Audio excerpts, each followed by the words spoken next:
It's a beautiful day for baseball in Washington, D.C. The skies have cleared, and hopefully good weather brings good fortune to the Atlanta Braves as they face off with the Nationals on their home field. Tonight's Game 2 of our 3-game Eastern Division Series, and all the fun comes your way live from Nationals Park. Hi again, Joe and Chip with you. Game 2 of the series.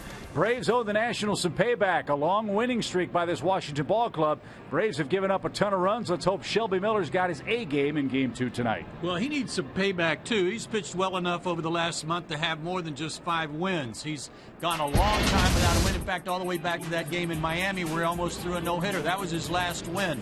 This season against the National League East, he's undefeated, 4-0, an excellent ERA. Jordan Zimmermann, on the other hand, while he has pitched twice against the Braves, he has scuffled. He's lost 3 straight starts, and the key for the Braves in games against him already this year, they scored early. They just couldn't hold on to leads. That was the key last night. Alex Wood fell behind. The Braves couldn't catch up. They gave him a finish, but Washington won Game 1. Lineups and first pitch in Game 2 coming up after the break. Atlanta Braves baseball is presented by Academy Sports and Outdoors. Right stuff, low price, every day.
Might see some electricity with these two right-handers working in Game 2. It's Shelby Miller for the Braves, Jordan Zimmermann for the Nationals. And here's the Braves Academy Sports lineup. Couple of changes. Joey Turdoslavich is in at first base.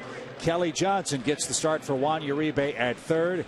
And A.J. Brzezinski back in harness behind the plate. He's the Atlanta cleanup man. And Jordan Zimmermann has struggled most of the season for Washington this year. Got off to a rough April start, pitched real well in May, and then all of a sudden his 4 June starts, he's up over 5. His ERA his last 3 starts 7.63. But we have said for years, Joe, when this guy is on, he may be the best of the bunch for the Washington club, excepting Max Scherzer, of course. Well, we've said that because Max Scherzer wasn't here at the time. We thought he was their best starter. Last year, great year, 14-5, a 2.66 ERA.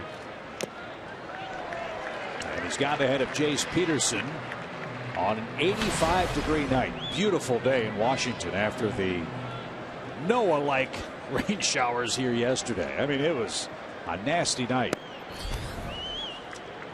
And that pitch missed high to Jace. It's 2 balls, 2 strikes. Peterson 0 for 4 last night, struck out 3 times. He also walked in the 9th. And a fly ball towards Span in center. And in left center, he makes the catch, and that's how the ball game starts. A fly ball by Jace Peterson for out number 1. Here's a look at the Nationals defense. Ian Desmond is back. He's their shortstop. He's committed 15 errors. Rendon's the second baseman. Clint Robinson at first. Taylor, Span, and Harper can go get him with the best of them in the Washington outfield. Zimmerman throws hard, 93-95 with a slider and a changeup.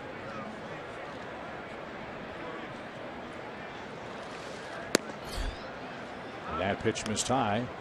1 ball, no strikes for Cameron Maybin.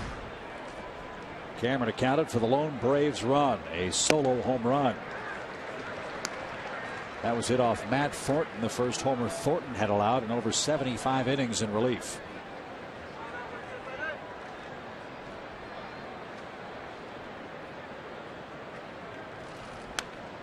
And a good cut. Talk all the time in sports about how it can be a game of inches. That was the case for Maybin in the 9th inning. Check swing roller rolled foul past first, which would have scored 2 runs to tie the game at the very least. And on the next pitch, he popped out to the catcher to end the game. Tied up inside. 2 balls, 2 strikes. Zimmerman's last start came against Tampa Bay. 7 innings, 8 hits, 3 runs, 1 walk, 8 strikeouts. He only gave up the 3 runs, but he got beat 5-0. No run support. Swing and a miss. Maybin didn't get a 95-mile-an-hour fastball. And 2 are out for Nick Markakis.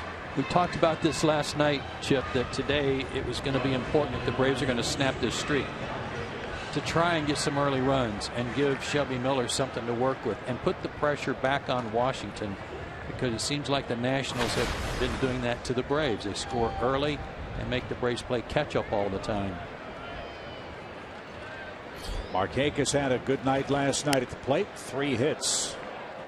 His 24th multi-hit game of the season.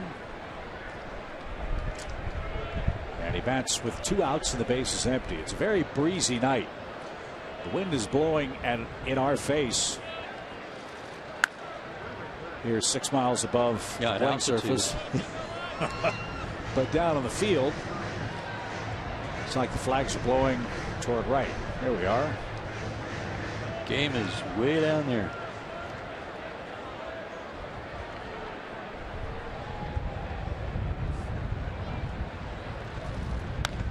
And that one into center field. Markakis has 4 hits in the series, and he's aboard in front of catcher A.J. Pierzynski.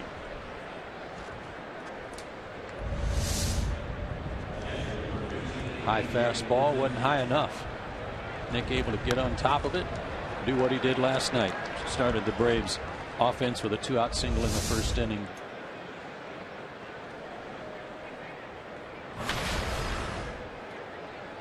'81 hits for Markakis, 65 of them singles.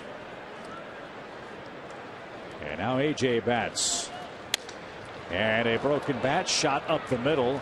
And Desmond's got it and makes the play to first.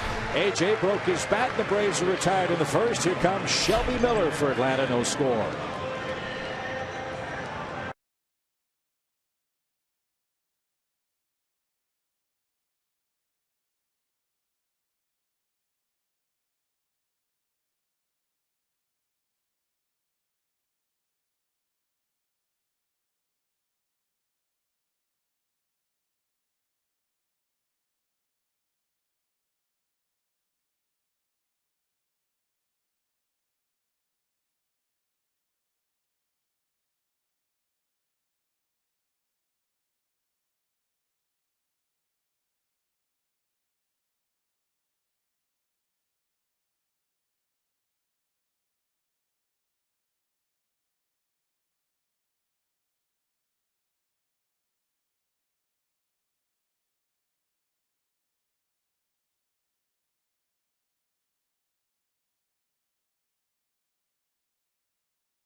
2.5 game lead over the Mets in the National League East. Matt Williams is the skipper of the Washington Ball Club. They're 38 and 33 on the year. Span and Rendon were the magic combination in the first inning, where Nationals scored the first run of the night last night. Escobar third, Harper fourth. Bryce was hitless last night. Robinson, Desmond, Taylor, and Zimmerman will follow against Shelby Miller, who's had a sparkling season with a 1.99 season ERA. Even better than that in this ballpark. 2 starts. He has not given up a run in 12 innings and has 15 strikeouts to show for it, and a very low opponent's batting average. In fact, 4 starts overall against the Nationals. He's 2-0 with an 0.73 ERA. That bodes well.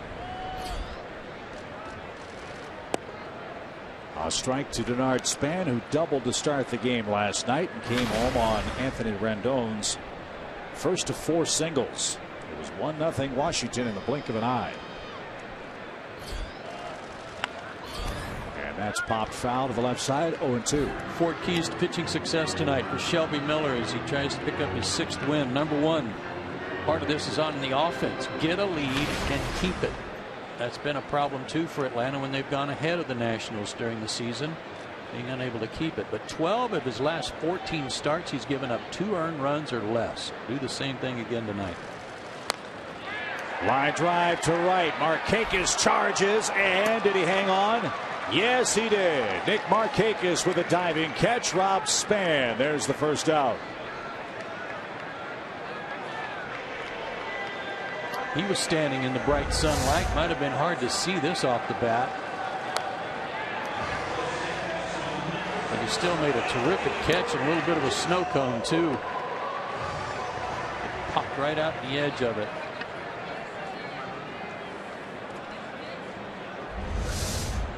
So good start. Span's retired on a line drive, and here is Anthony Rendon. 6th career 4-hit game last night.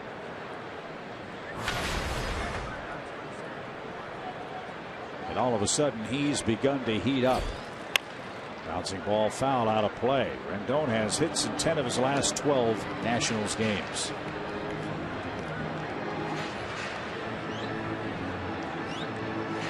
He went from 230 to 277 with his work last night.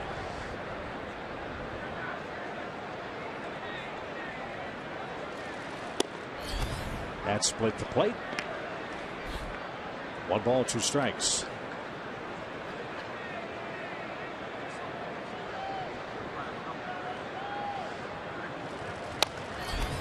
That's to the right side. Peterson's got it. The flip to Trdoslovic at first in time. And there's the second out. Joey T broke for that ball at second and had to scramble back to the base. I think that's only natural. First start over there and anxious to help out. Yunel Escobar, another hot hitter for Nationals manager Matt Williams. Escobar 4th in the league in hitting, but was 0 for 4 last night and hit into 2 double plays. And just missed. 1 ball, no strikes.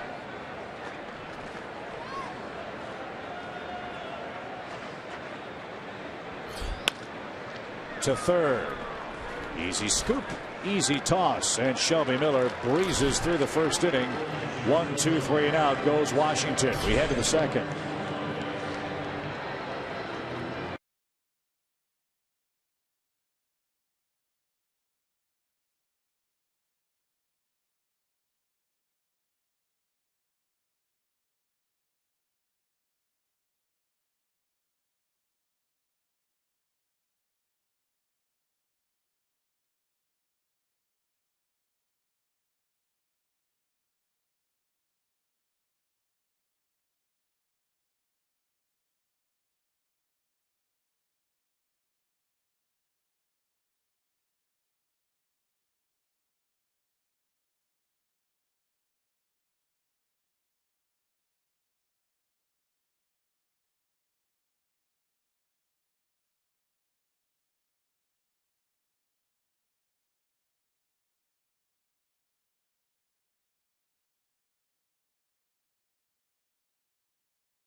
And get a chance to meet select members of the '95 World Series team on August 8th during Alumni Weekend. Don't miss out on this once-in-a-lifetime experience.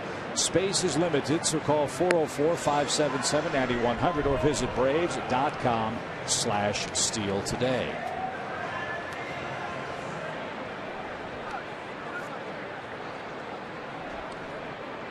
Top of the second inning, no score. It's college rivalry night tonight at the ballpark. It's also National League Eastern rivalry night.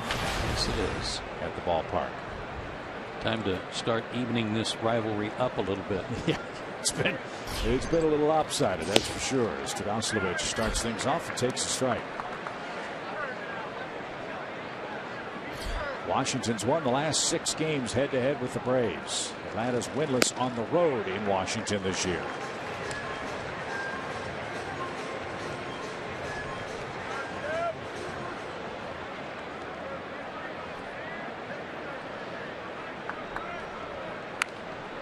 Tadaslovich bounced that into the Braves dugout to stay alive. It's still 0-2. Now this is obviously on the pitching. 4.8 runs a game, that's plenty. That's almost 5 runs a game. It's the ERA.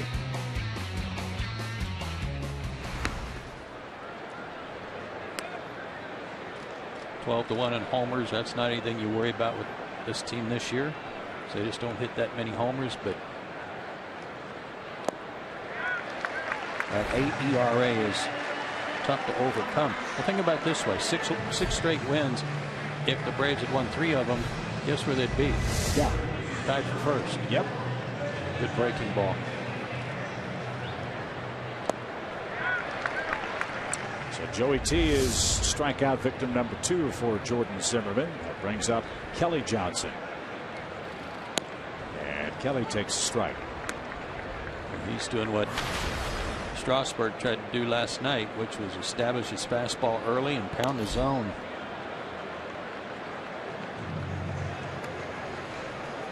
This is a big year for Jordan Zimmerman. He's a free agent to be. And right now, 5 wins, 5 losses.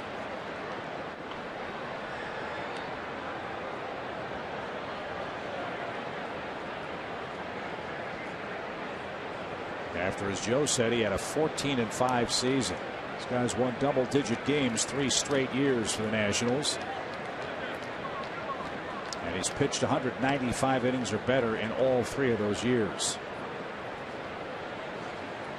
Fans might forget that before Strasburg was shut down by the Nationals, the blueprint for that was Jordan Zimmerman. He too got hurt. They limited his innings.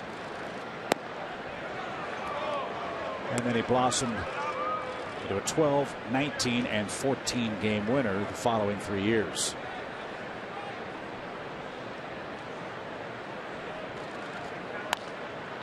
Well, when they got Scherzer to complement an already good staff, what they didn't count on is that at this stage of the season that Doug Fister would be 2-3, Gio Gonzalez 5-4, and Zimmerman 5-5. Strasburg 4-5. They hadn't counted on that. No. Ground ball, that's going to sneak up the middle for Kelly Johnson. And the Braves have their second hit. And it comes with 1 out. And the biggest subtraction for the Nationals' starting pitching success is the man they have on their roster, and that's Tanner Roark. Yeah.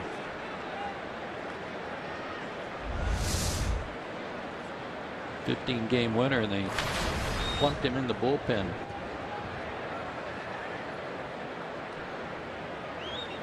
He pitched 2 perfect innings last night. Looked really good, didn't he? Talented man. Here's Andrelton Simmons. And a slow roller towards short. Ball dropped. Desmond can't make the play, and that sums up the season for Ian Desmond. Talked about this last night. The National shortstop has had a disastrous year with the glove. That's his 16th error. And it has cost Washington dearly this year. Anybody can bobble the ball. Anybody can have trouble getting the ball out of their glove, fumble it a little bit. But when you've already made 15 errors, man, oh man, does it become a glaring mistake. That was number 16. So the doors open for Yuri Perez. 2 on, 1 out. Swing and a miss.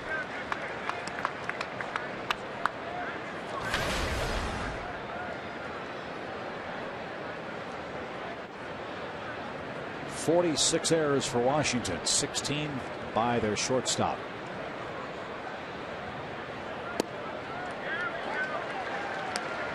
It's 0-2. That looked like a pretty generous call on the inside corner by Ed Hickox.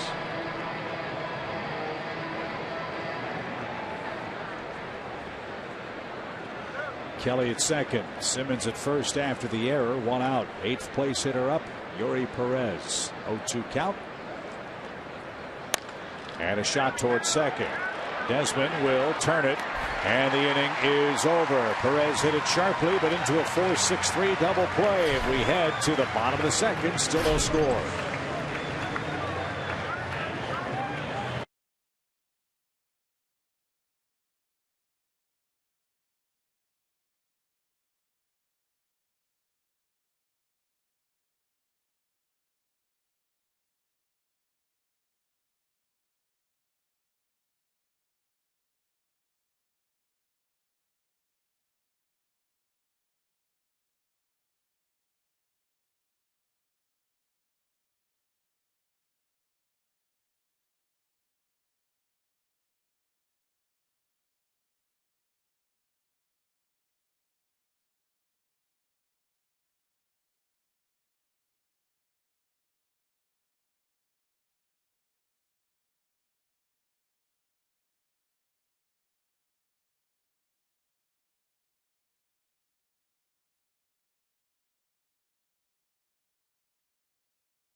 For the Braves in game 2 tonight.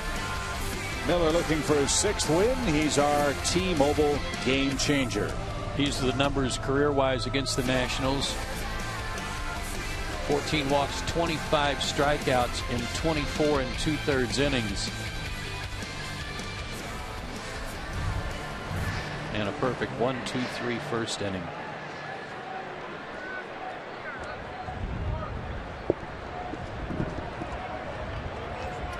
Bryce Harper leads off inning number 2 for Washington. Harper, Ramos, and Clint Robinson coming up. Bryce Harper was 0 for 4 last night. And he had a big cut, didn't get that. Strike 1. Harper 1 for 8 lifetime against Shelby Miller.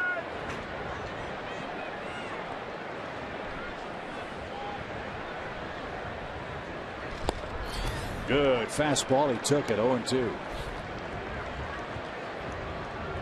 Can make the case that right now Harper's the MVP of the league.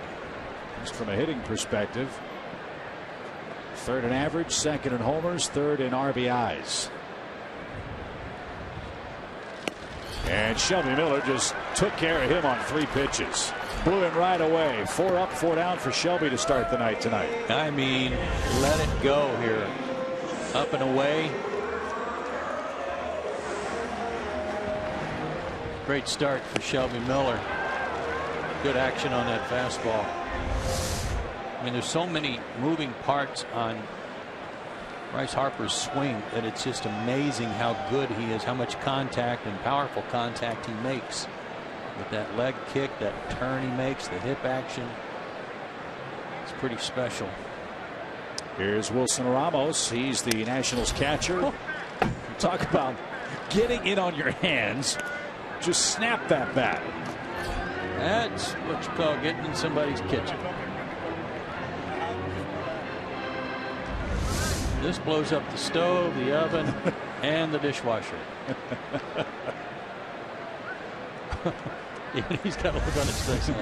Oh, is that doing there? I might want to rethink this whole hitting against Shelby Miller thing, at least for right now. Now that change of pace right there. 0-2.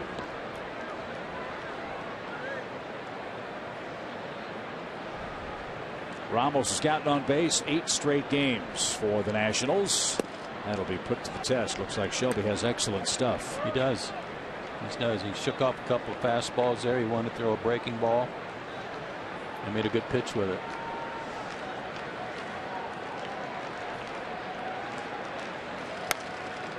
The Nationals know they've got their hands full with Shelby Miller. Joe talked about his career numbers against these guys.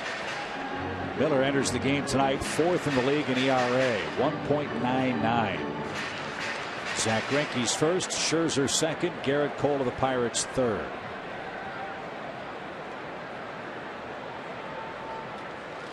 And a swing and a miss. Ramos didn't get the high fastball. A page out of Steven Strasburg's pitching book last night.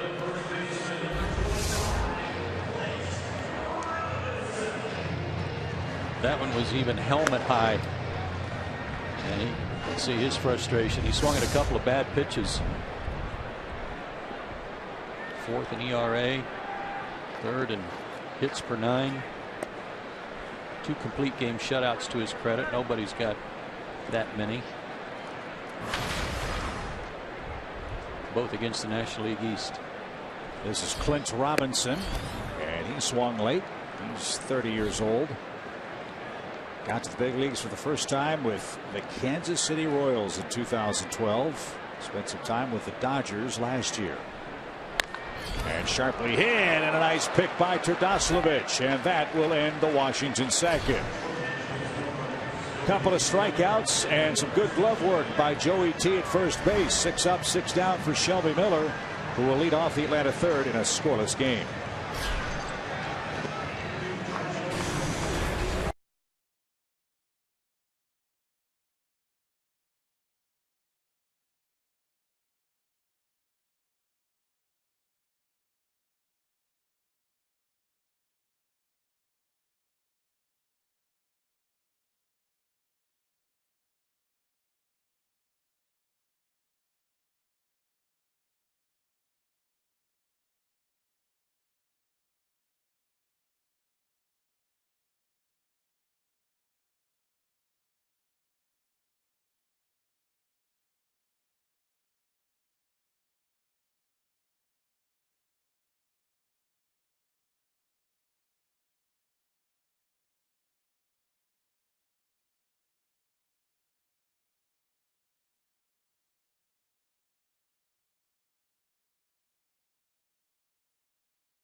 You can see not only the U.S. Capitol, but the Grand Canyon and Mount Rushmore, too.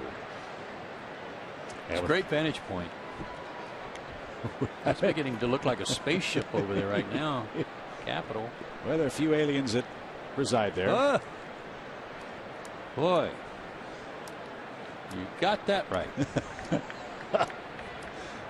Here we go to the third inning.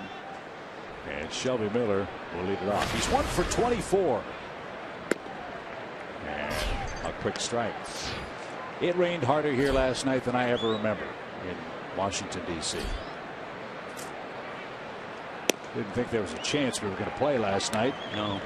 But the rain stopped long enough to play in 2 hours and 26 minutes after a 2-hour rain delay before a pitch was thrown.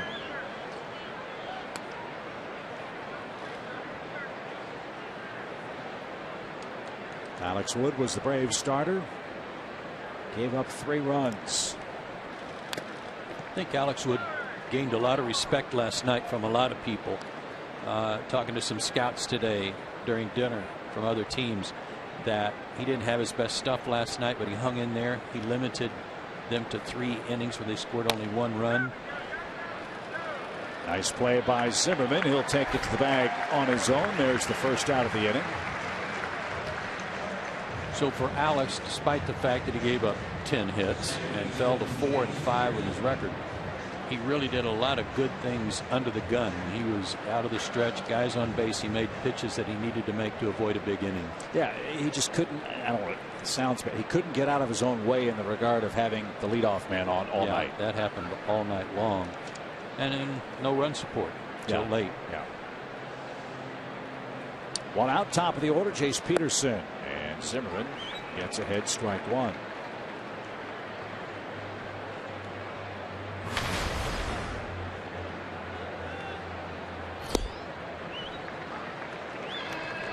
It's fun talking with other scouts around the major leagues about their impressions of Jace Peterson. The reviews have been glowing, as you'd expect.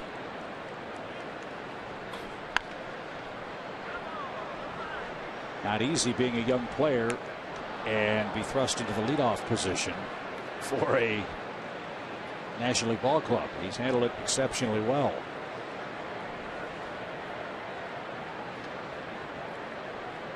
Braves are 20-16 with Jace Peterson batting first. And this ball is scalded toward left. But a nice running catch made by Taylor out there. 2 outs. And scouts are mostly regionally directed. They've either got the teams in the National League East or the American League East or just the major league clubs of various teams. So these scouts we were talking to today, they didn't follow the Padres. And they certainly don't follow the Padres minor league system. So they weren't sure if he had always been a second baseman, because the impression was it looked like he's played second base his whole life and didn't come up as a shortstop. Cameron Maybin with 2 outs. Zimmerman right now a pitching machine. He's thrown strike 1 to the last 9 Braves hitters in the game.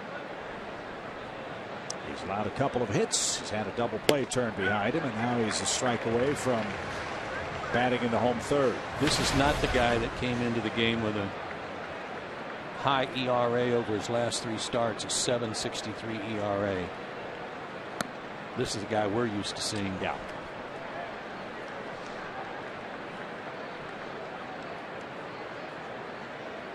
Out of Auburndale, Wisconsin.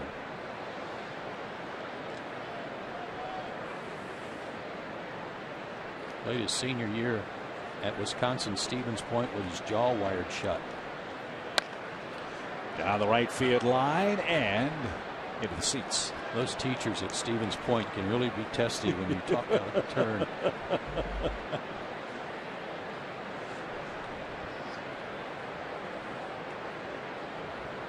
You really have to be good. And I mean this with no disrespect. When you think about the weather.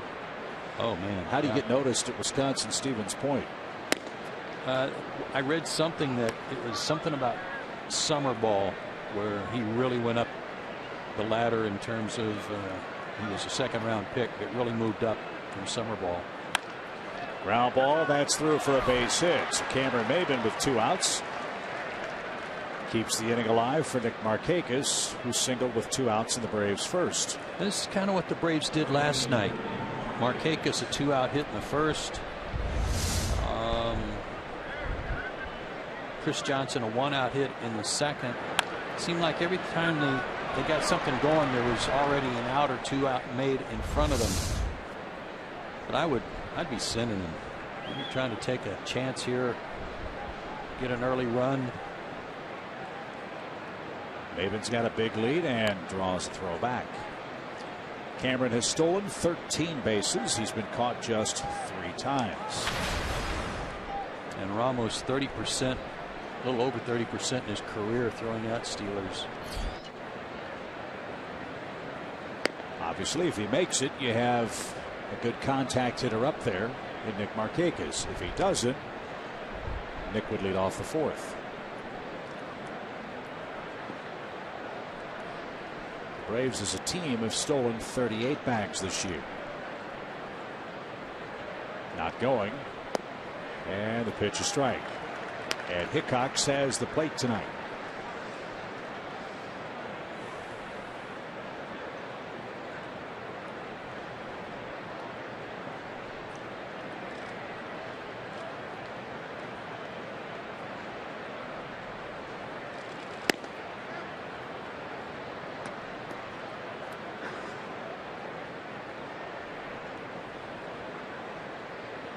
There's not a whole lot of wasted time by Jordan Zimmerman. He gets his sign, he gets going, and he peppers the strike zone.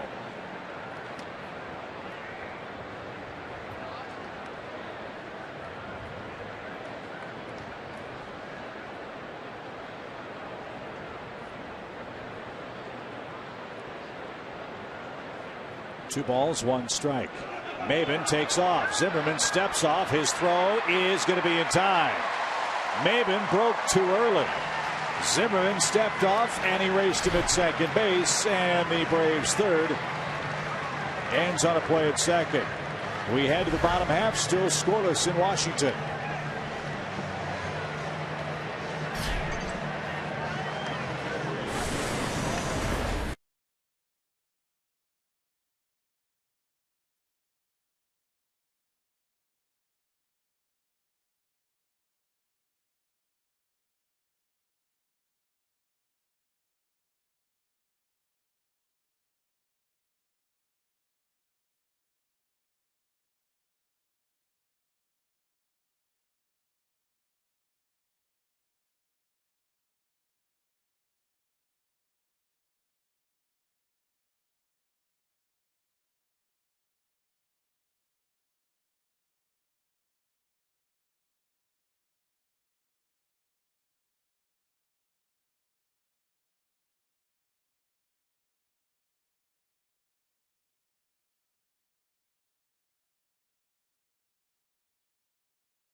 Game in the bottom of the third. A great start for Shelby Miller so far, but no matter the outing for Shelby or how well he's pitching on a given night, a win for his team is the most important thing for him. As he put it to me recently, winning is great, losing not so fun. He said, I put it on myself to do my part, but I'm disappointed when things don't work out for the team. He also pointed out how when the Braves are struggling, they're finding ways to get better, and as a team they've done a really good job of that, guys. Well, you love guys that put the team first, and you love guys who understand that this is a team sport. No matter what Shelby Miller does, he can't win the game by himself. That's evidenced by this long winless streak he has been on. He's pitched a whole lot better than just 5 wins this year. And he's got Ian Desmond in the batter's box, and that just missed. 1 ball, 2 strikes. Looked pretty good. That was a strike a minute ago. No, I think there's some of Shelby Miller that's rubbed off on the other starters.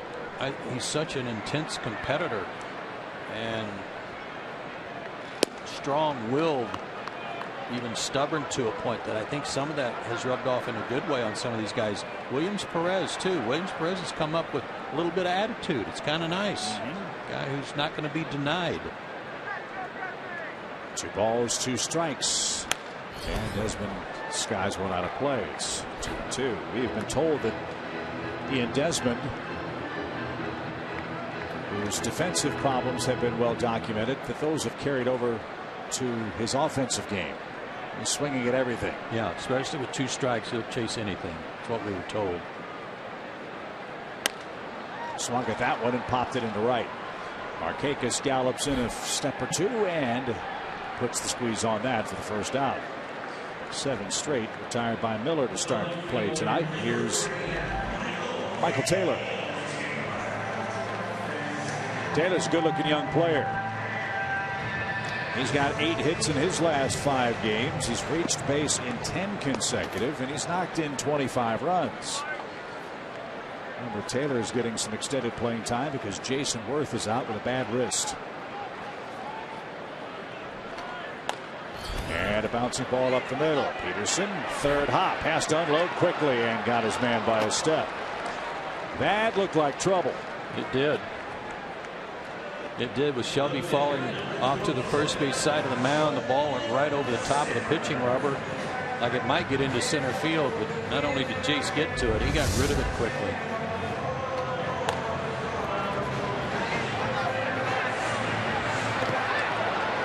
Bang, bang play. Good stretch, too, by Joey.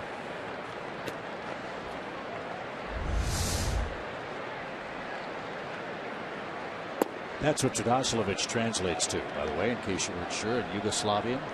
Good stretch. Does it? Yeah. I didn't know that. I didn't either. Just made it up. Here's Zimmerman. Okay. 1 ball, no strikes. Yeah, that's right there. Zimmerman 4 for 25 to the plate this year.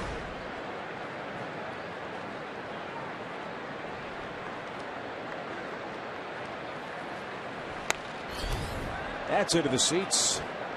It's 1-2.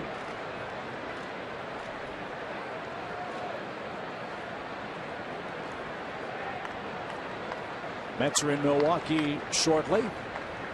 Miami's beating the Cardinals 1-0. Reds are beating the Pirates 4-0. That's in the 2nd inning at PNC Park. And Miller just struck out his 3rd man. He is retired 9 in a row to start his night. Scoreless game. We'll go to the 4th.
World Series, I was in Liberia, and luckily I was spending the night with the U.S. ambassador.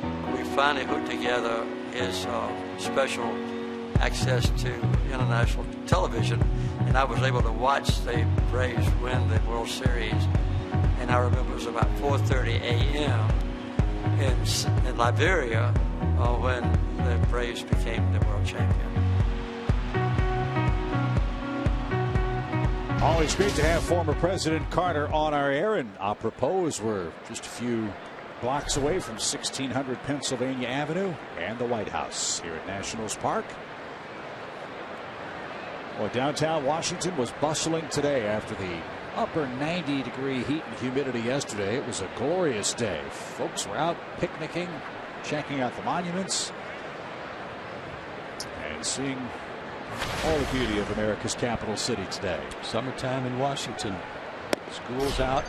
A lot of trips, tours, what have you, from various parts of the country.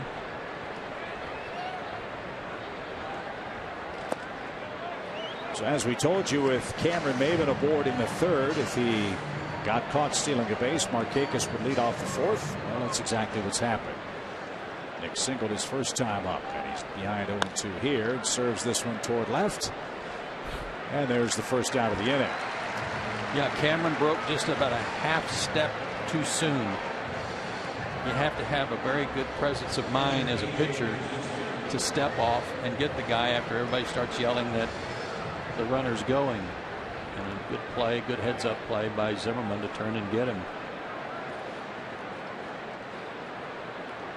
There are only two big league ballparks in which A.J. Przinsky has not hit a home run. One of them is Dodger Stadium. Nationals Park is the other. An early run, any run, the way Shelby Miller's pitching, would be very, very big. Shift on for Przinsky, who shattered his bat. And an easy flip to the pitcher covering for the second out.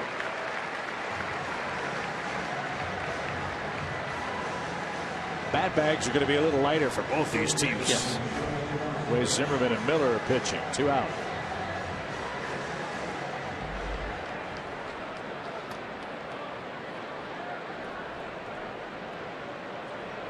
Joey Turdoslavich struck out in the second inning.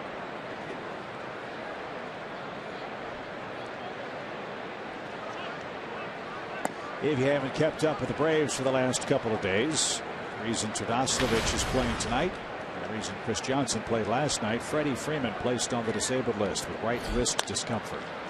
And a bounding ball into center field. Turdoslavich has a single. Another 2-out hit for the Braves.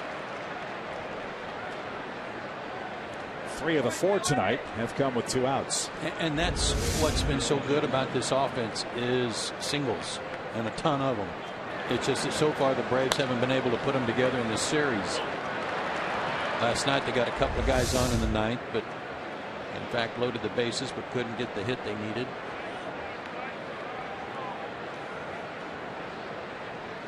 Kelly Johnson, strike one. Braves had 9 hits last night.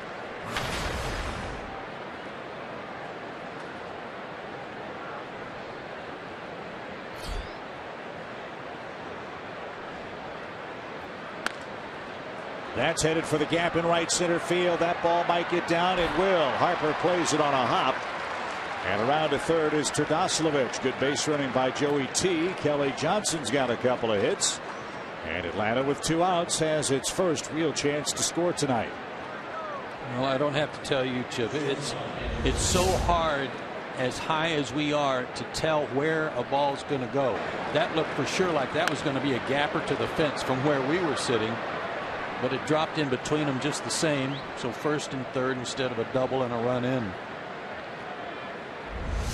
I mean, it's rare that a pop fly gets as high as we are. Yeah.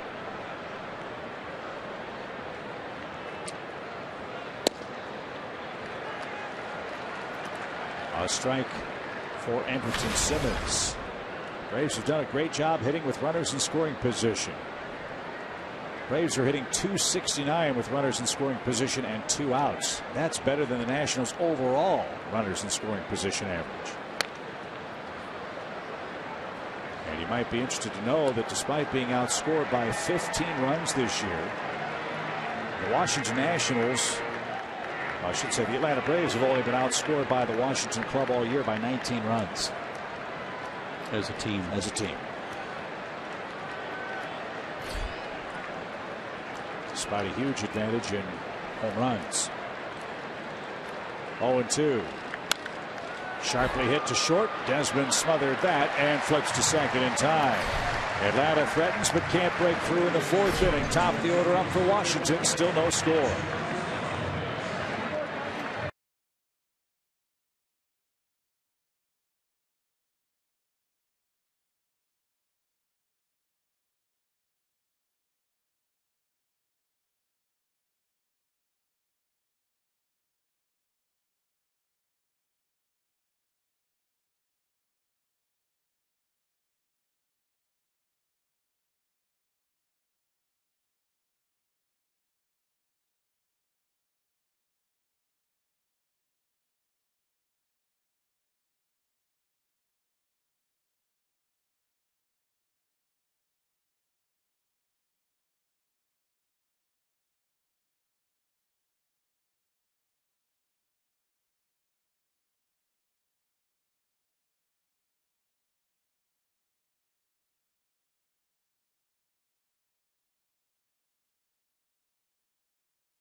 Chance to meet select members of the '95 World Series team on August 8th during Alumni Weekend. Don't miss out on this once-in-a-lifetime experience. Space is limited, so call 404-577-9100 or visit Braves.com/steal today. And if you have not had the opportunity to go to the Braves Preview Center out by SunTrust Park, you got to do it. It's incredible. Yeah, we both encourage you to try that. See what's coming. Fabulous. Denard Span leads off for Washington, and the first pitch popped up. Shelby Miller's thrown 32 pitches now, 25 of them strikes, and he's retired the first 9 men in order. A couple of hard hit balls by lefties. Span was one of them. That line drive to right that Markakis made a nice sliding catch on in the first inning, and the hard hit ball by Robinson to Todoslavich. AJ held it there for a second, but didn't get the call. 1 ball, 1 strike. Nothing wrong with that pitch.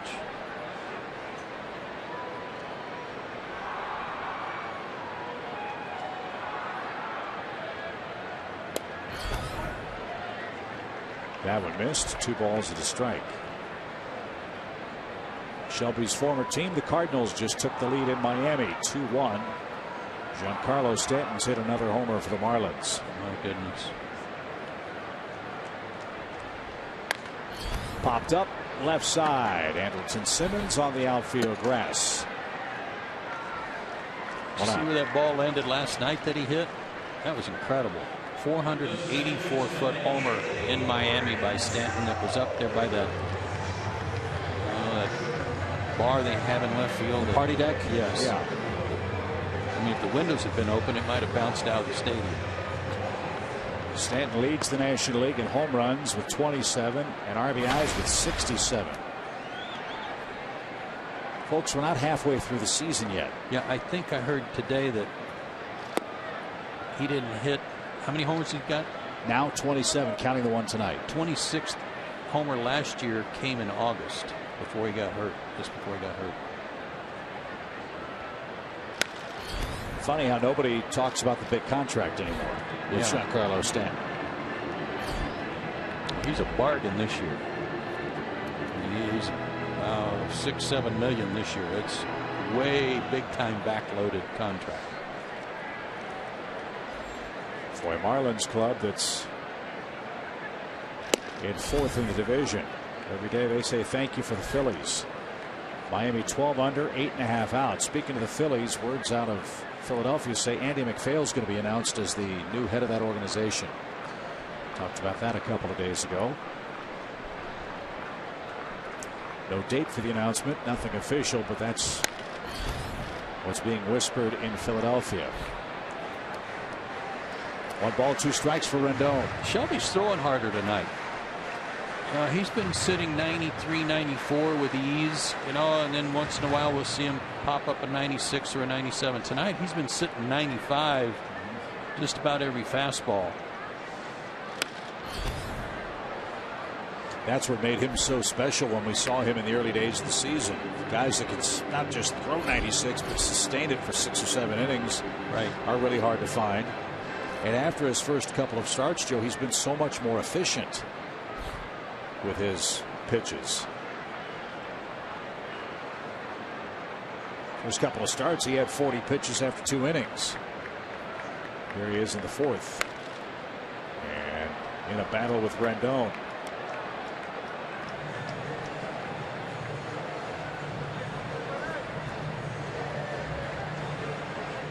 No earned runs for Shelby Miller against the Nationals in 15 1/3 innings now.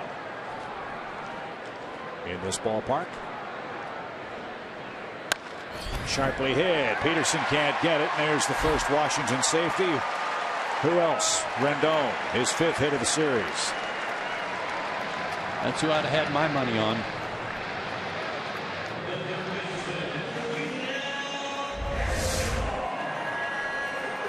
Fastball. Probably wanted that. They're sitting up inside. It just stayed kind of more in the middle of the plate. Well, he's still not running good at all, is he? No. Getting hit. Not affecting his swing. Let's see if Escobar can hit the ball on the ground again. 2 double plays last night. A ground out to third already tonight.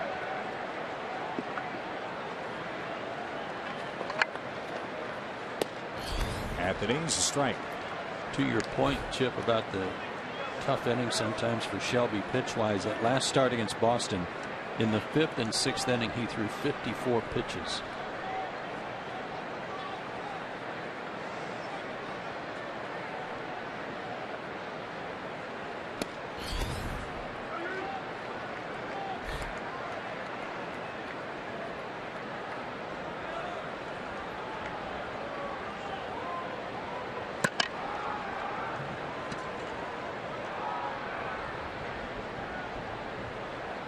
One ball, one strike.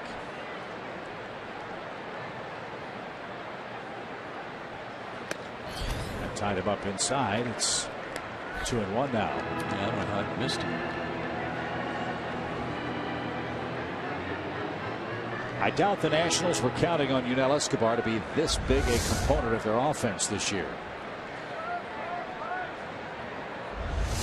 For their sake, they're thankful he has been with all the injuries they've endured this year. Rendon and Zimmerman, struggles of Desmond. I mean, Yunel Escobar, you could make the case for Washington. Right now, he's their offensive MVP. He's hitting third in their lineup. They weren't counting on that.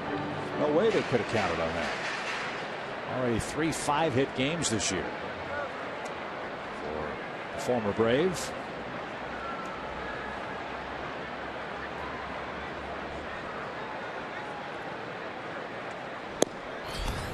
First deep count for Miller. 3 balls, 2 strikes.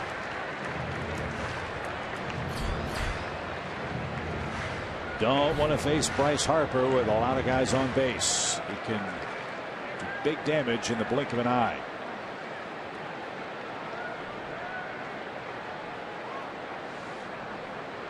Runner goes and foul back.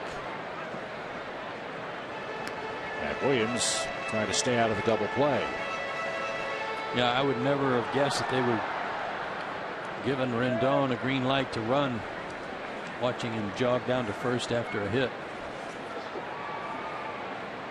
Certainly a strike him out, throw him out candidate if they can get the ball by Escobar. Yunel, among their active players, has hit into the most double plays. He's got 9. Ryan Zimmerman's hitting to 10. But he's disabled. 3-2 pitch. Rendon leads at first, not going this time, and it's a ground ball to short. Simmons has it. Peterson the turn. Double play. Inning over. Escobar does oblige. He hits into his 3rd double play in the series, and this game goes to the 5th inning. No score.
by Academy Sports and Outdoors. Right stuff, low price, every day.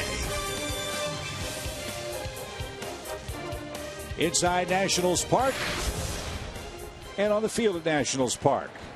No score. Yanel Escobar has 3 5-hit games this year. Named the Braves all-time leader in 5-hit games. That's our AT&T Universe trivia question.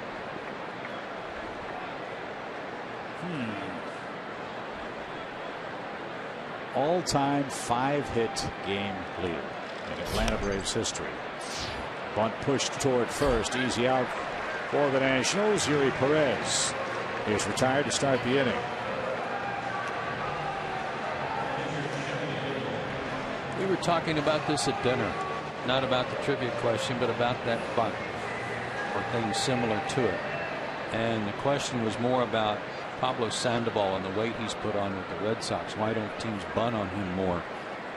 And I floated the idea that not that many good bunters anymore. We see good bunts from time to time, guys that are put down, but there's nobody that comes to the plate these days that causes a pitcher or an infield to say, oh, we've got to play in because he's such a good bunter. It's hard to come up with anybody. 1 ball, 1 strike. Bounced back to the mound. Nice play by Zimmerman. 2 away.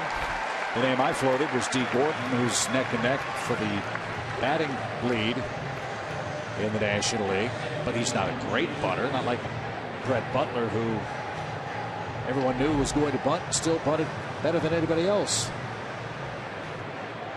Is that a remnant, in your opinion, of the steroid era in Major League Baseball, that it was lost all the way from the major leagues down to the low minors? I don't know if it's steroids. I just think that there's just a lack of emphasis on it.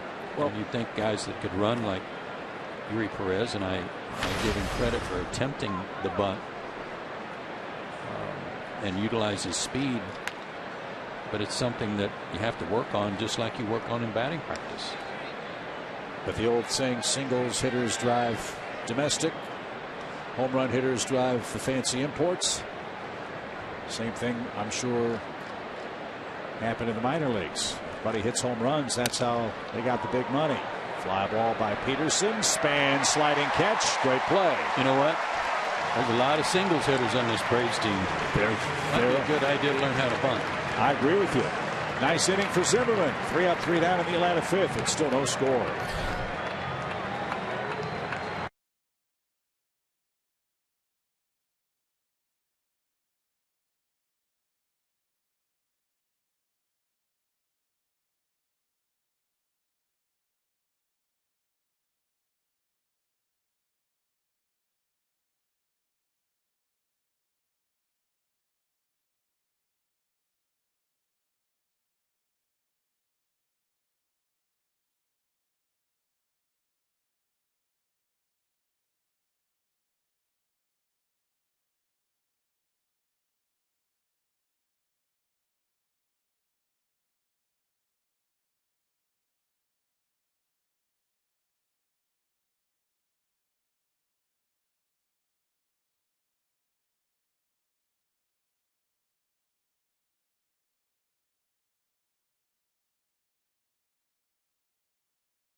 With the quarterfinals as China squares off against Alex Morgan and Team USA in a winner-go-home matchup for both squads. Coverage starts at 7 Eastern on your local Fox station, and catch the whole tournament streaming live on Fox Sports Go. This, Joe, is called the knockout quarterfinal round. Right. If the U.S. women win, the semifinal will be on Tuesday, and they would face the winner of the Germany-France match. And you talk about a knockout, knockdown, drag-out, that Germany-France game. Now, the last time the U.S. won the Women's World Cup In 1999, they beat China in the final at the Rose Bowl on penalty shots. Everybody remembers that, don't they? Yeah. Megan Rapinoe and Lauren Holiday won't play for the USA. They were kicked out with their second yellow cards. Yeah, they're bad calls.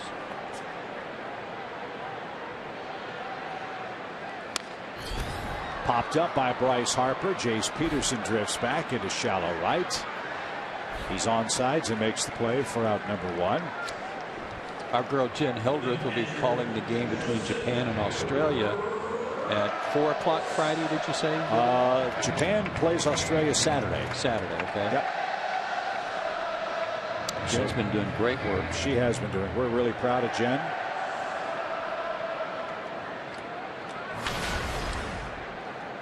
So the U.S. unbeaten 24 straight games against China with 20 wins dating back to 2003. So good luck to Team USA in the knockout quarterfinal round in the Women's World Cup. Brandy Chastain, remember, with the clincher against China. Bouncing ball to short. Simmons, gloves, grabs, and guns to first. That was one of the most iconic shots in sports history. Yeah.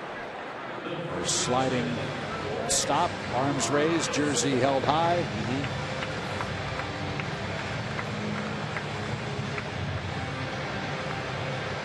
Two up, two down in the 5th. Here's Robinson. He's 0 for 1. This guy was the Triple Crown winner back in 2010 in the Texas League. 300 career hitter in the minor leagues. Just unfortunately for him, he's had to spend too much time there. Lives in Dothan, Alabama. Really? I thought the Triple Crown was biggest truck, most cattle, and prettiest girl. Well, he probably there too.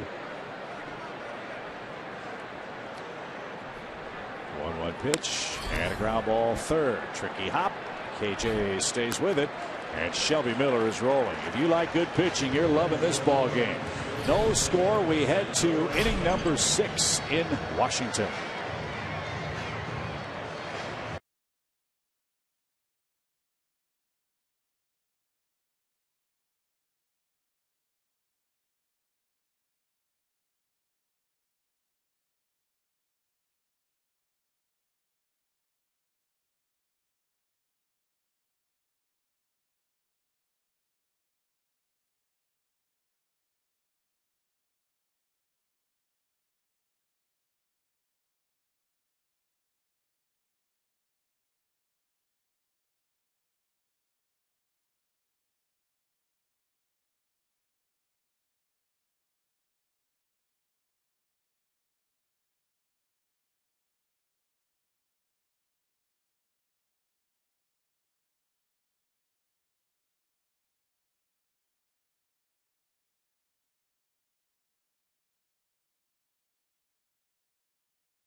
Captain D's.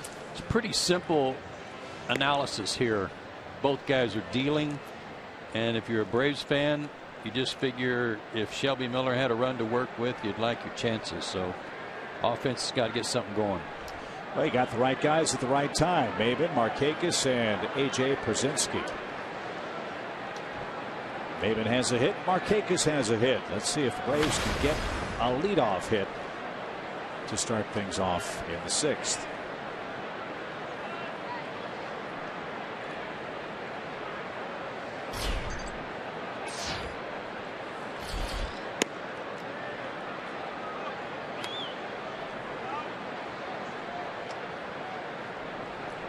One ball, no strikes. Outfield straight away for Maben. And a cue shot back to the mound. Zimmerman pounces and fires to first. One away.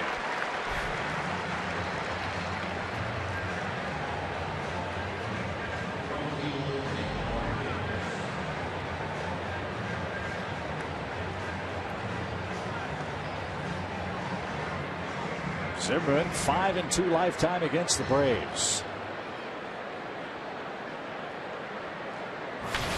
Miller 2-0 against Washington. And here's Markakis.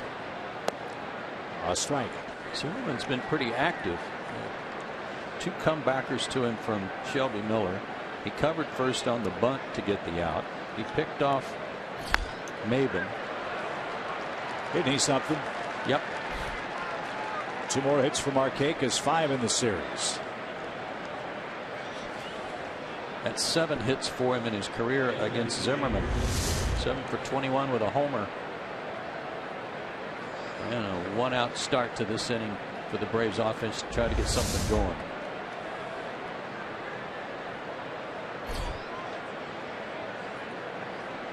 Bonus for AJ because they can't shift on him like they do with no one on.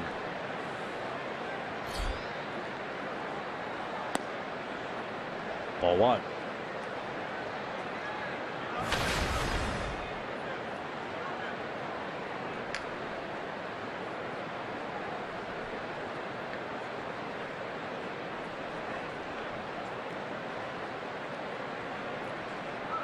Runner goes, and AJ popped it out of play. Foul.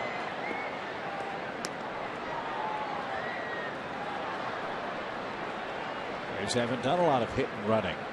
Haven't had to. They've played first to third a lot because they've stacked together so many one-base hits. But I like it. I like the idea that we can just manufacture a run for Shelby and take your chances. Grounded toward first. Bobbled. Play at the first base bag. All Washington gets. Brzezinski's the second out. Markakis the scoring position for Tadaslovich.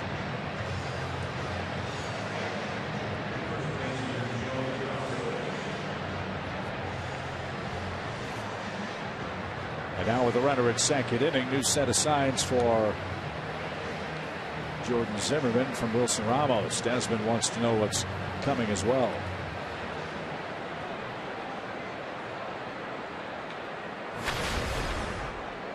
Well, you kind of like your chances here because Joey got a base hit his last time up, but Zimmerman doesn't know how to pitch him. I mean, scouting reports being what they are, but he hasn't faced him. Swing, fly ball, hit well toward right. Harper on the run. He's on the warning track, and he's going to have room. Wow. Joey T just missed. If he pulls it, it's gone. Instead, it's the final out of the 6th inning. Bottom part of the order up for Washington. Still no score.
the '95 World Series team Saturday, August 8th.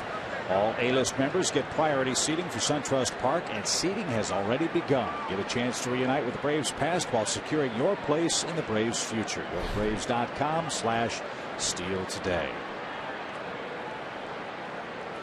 7, 8, 9 reach Shelby Miller in the Washington 6th. That's Desmond, Taylor, and Zimmerman. Spaced the minimum, gave up one hit. That hitter was erased in a double play.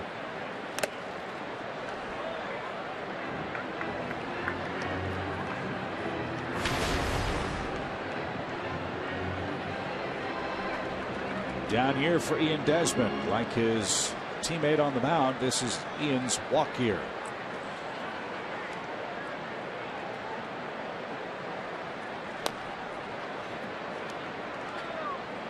And did I hear correctly? He turned down 7 years on 107 or 109 million. That's what we heard yesterday.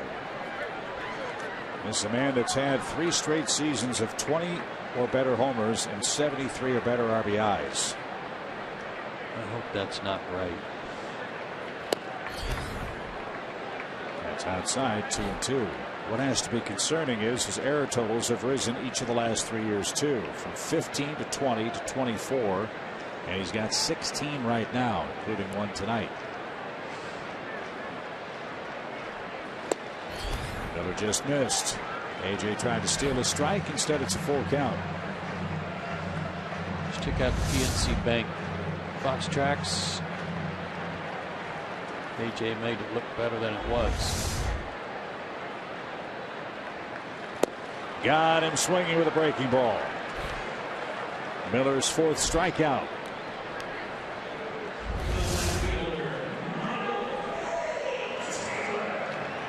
That's indicative of what you were telling us before, Chip, about the scouting report on Desmond. Swinging at everything. That wasn't a strike, but Miller got the strikeout, his 4th of the game, to go with 4 flyouts and 8 groundouts. Here's Taylor. That's popped up, foul ground, headed for the Washington dugout and into the 8th row of seats. Another big crowd at Nationals Park. They had 3 huge crowds for the Pittsburgh Pirates. We'll have the same these 3 games with the Braves in town. Off his thumbs and headed for the first row of seats. 0-2.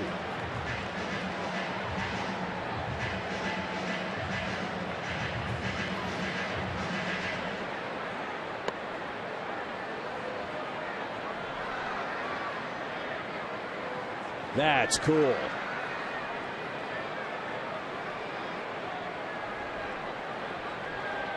No balls, 2 strikes.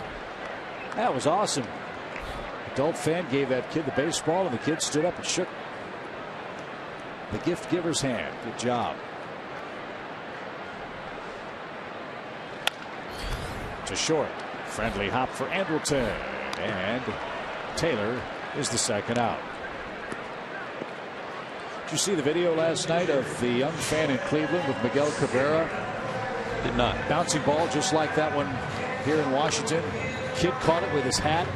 Cabrera saw it. The kid went, yeah, I know. He was talking to Cabrera, giving him the back and forth, and Cabrera gave him the chest bump like, hey, that's great. And the kid kept talking to Cabrera about how much he liked him as an Indians fan. Well, the inning ended. Cabrera walks over with another baseball, his batting gloves, and a bat, hands it to the kid in Cleveland. Goodness. And this kid had a smile on his face from ear to ear. That's great. Just like that young man.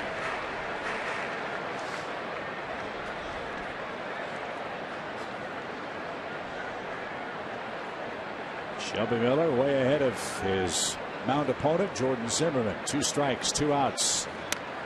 And served towards second. Peterson's got it. And the flip to first will send us to the 7th inning. Somebody's got to score tonight. Hopefully it'll be the Braves in inning number 7. Miller and Zimmerman, a classic in Washington.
pitching tonight in Washington. Shelby Miller is throwing a one-hitter. He has faced the minimum through 6. Jordan Zimmerman has scattered 6 hits, but the Braves have not been able to break through. Of the Braves' 6 hits, 4 of them have come with 2 outs. Atlanta has not yet been able to put a leadoff man on. But they've got a hot hitter up there in Kelly Johnson, who's perfect tonight with 2 of the Braves' hits. He's now 5 for 13 off Zimmerman. Well, I thought Tardoskovich got that one over Bryce Harper's head last inning.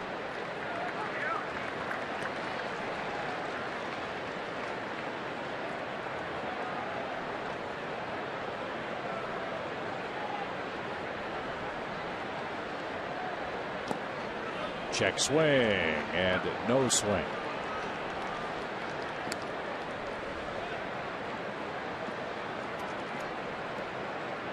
Backdoor slider's been a good pitch for him tonight.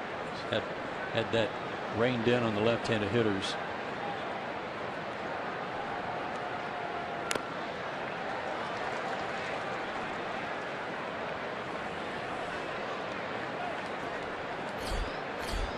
Mr. Zimmerman's not pitching like a man that's got a 5-point ERA this month.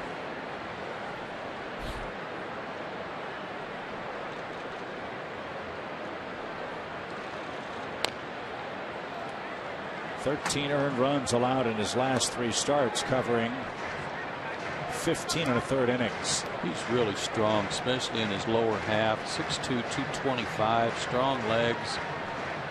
Free agent at the end of the year, as you said. In the air to right, and right at Bryce Harper, who's got it. 1 out.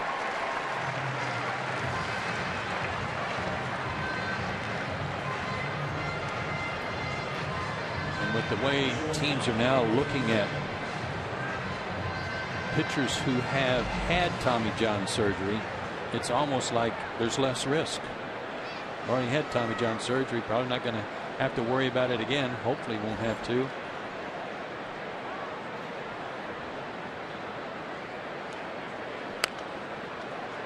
Fouled away by Anderson Simmons, who's reached on an error and has bounced into a force play. Well, nobody knows what the Nationals and Zimmerman will do with regards to the contract, as that one's hit towards center. Span on the run and recovers to make the play. 2 out. He does a good job out there, Span. He got a good break on that. Ran to the spot where he thought he was going to come down, and he was right there. It's a big center field, too. 402 feet straightaway center with that odd angle out. And angling toward the Braves bullpen in left center field. Perez tried to bunt last time and pushed it too hard to the first baseman, and he's down a strike. Washington will have its 1, 2, 3 hitters coming up in the 7th. Strike after strike after strike from both guys. It's great. Both of them getting their secondary pitches over.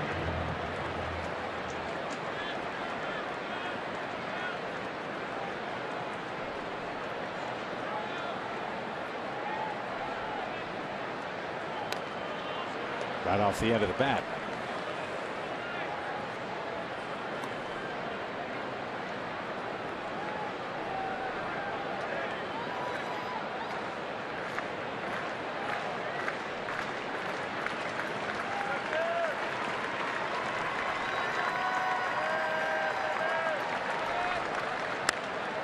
Popped up. Desmond at short, outfield grass. Now in a couple of steps, puts the squeeze on that, and the Braves are done in the 7th. Stretch time in Washington. No score.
AT&T UVerse, Delta Airlines, and your local Ford dealer. Welcome back. We've got a pitcher's duel going on here at Nats Park in a scoreless ball game in the bottom of the 7th. As we mentioned earlier, Joey Tradosovich at first base with Freddie Freeman out. And Joey actually dealt with a similar injury to Freeman's back in spring training, a boat bruise that kept him out for over a month, a severe one. We don't know the severity of Freddie Freeman's, but I did ask Joey what it was like to work through that injury. He said, you know what?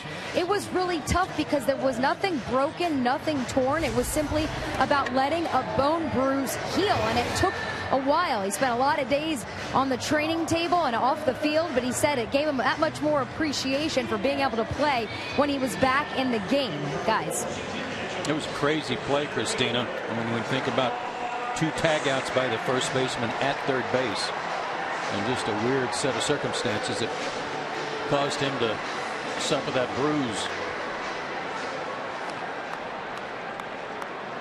Body's back and playing well for Atlanta. He had to wait for Teddy Roosevelt to get off the field, believe it or not. And now we're ready to go with Shelby Miller facing Denard Span. Where is he when we need him?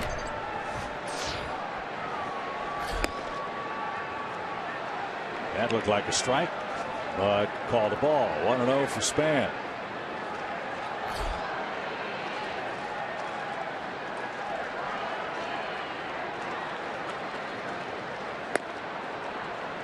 And now 2-0.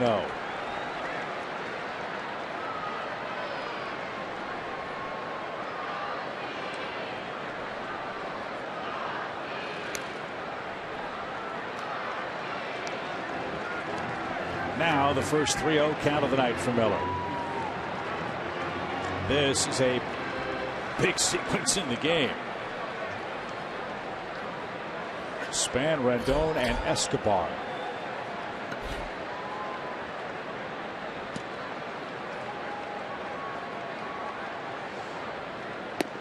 And a 4-pitch walk begins the National 7th. Fast man aboard for Washington. I got tricked on that pitch that turned out to be ball 3. I thought he foul tipped the ball too. He must have hit part of AJ's equipment.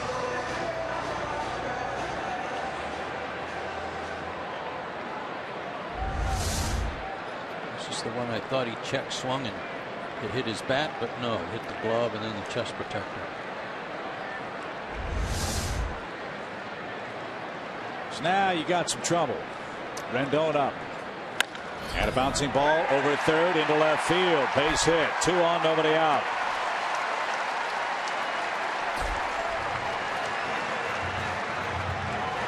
It's a double play if the third baseman's not playing in, but Kelly was in case he was going to move him into scoring position, and the bouncer goes right over his head.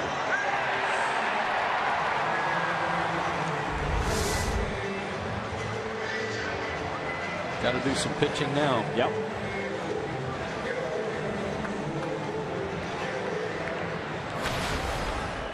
Escobar's hit into a double play already tonight.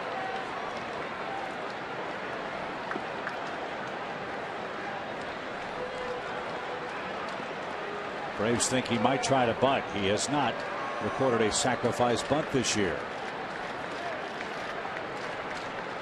If he does bunt and he's successful, the Braves will walk Harper, and then it'll be on Ramos to do something.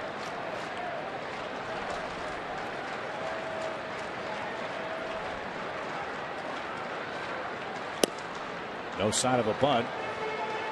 And a 95-mile-an-hour fastball, strike 1.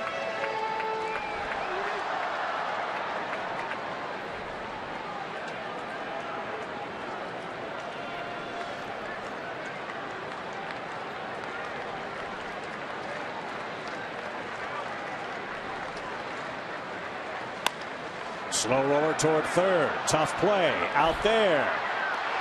Safe there. Ooh. They're going to check on that one. The Braves got the out at second. Span's at third. The only question is, was Escobar safe or out at first base? The call was safe. Nice feed by Kelly on this that he had to charge. Oh, looked like he beat it.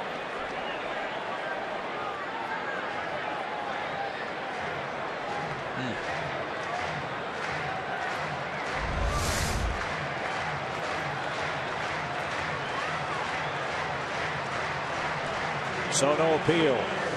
Escobar is safe. And here's Harper.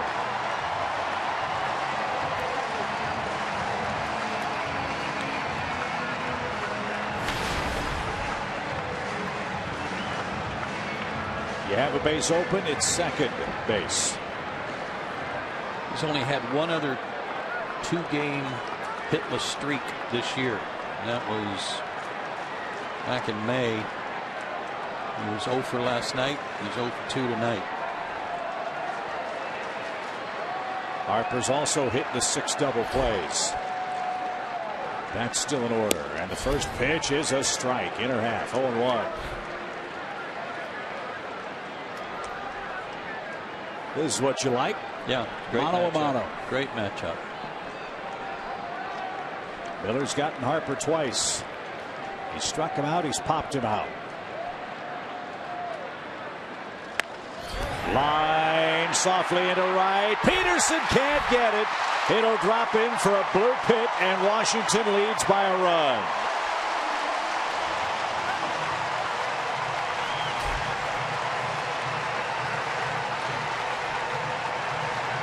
When you're hot, you're hot. And Bryce Harper, a little flare into shallow right, drops for a run-scoring hit. Probably broke his bat. He didn't even run at first because he thought it was going to be real shallow. And we've seen Jace Peterson make a couple of plays like this already this year where they're just spectacular diving catches. Couldn't come up with that one. That was a great pitch. Bad result. And Washington cashes in the 4-pitch walk to Span. A blue pit by Harper. And the Nationals lead by a run. Here's Ramos.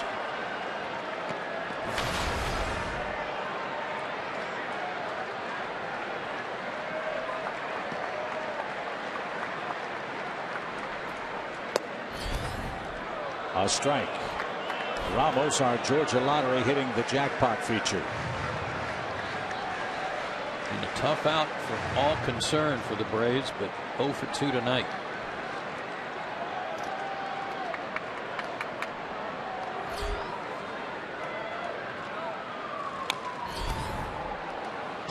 Oh, 0-2. There's nobody up in the Braves bullpen, nor would you expect there to be the way Shelby is pitching. The Braves pitcher spot is due first in the 8th inning.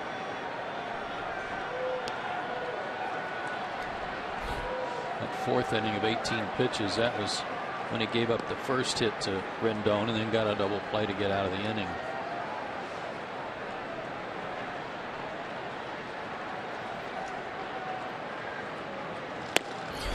Strike 3 right down Broadway at 97 and some anger. 2 out.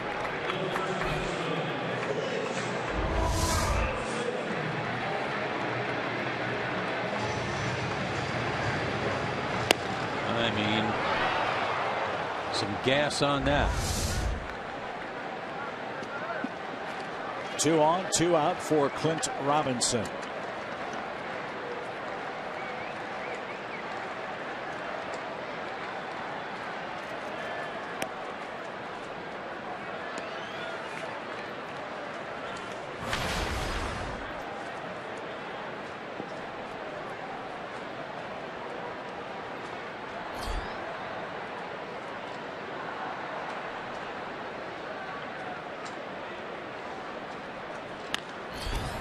That's popped up foul past the Braves dugout, even count.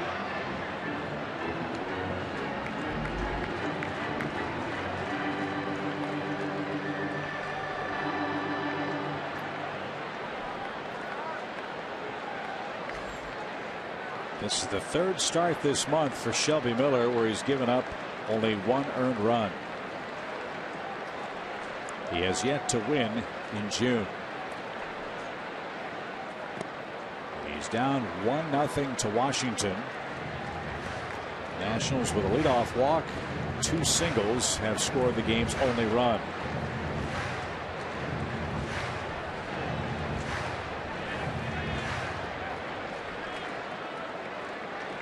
Pitching carefully to Robinson. Maybe because Robinson turned on that ball his first time up and hit it hard to Terdoslavich, but also because of some add-on runs out there that he's trying to keep on the bases.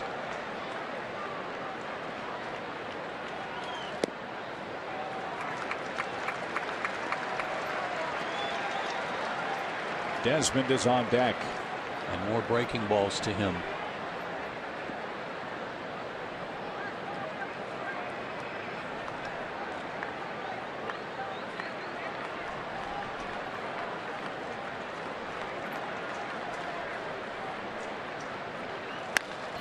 Fly ball center.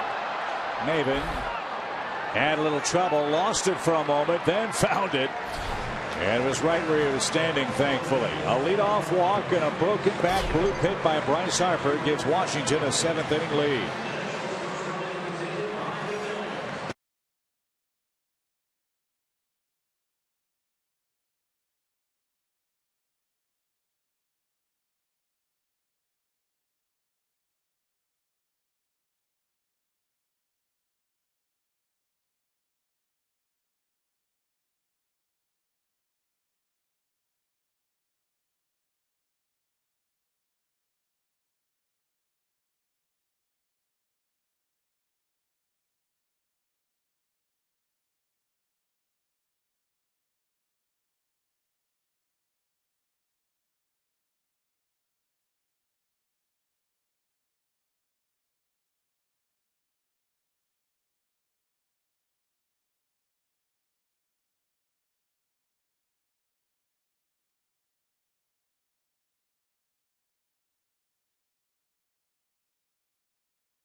World Series team Saturday, August 8th.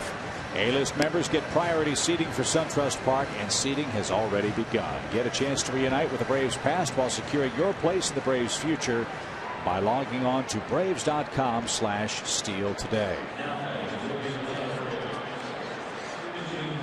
So the night is over for Shelby Miller. He goes 7 innings.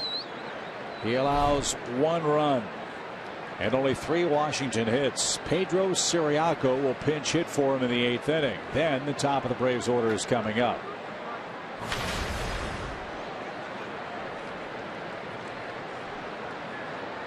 That had to be one of the toughest things Freddie's had to do all year right there. Yeah. I mean, Shelby's just dealing. But you're running out of outs against a man that's matched him 0 for 0. Pedro's 2 for his last 2 pinch hitting.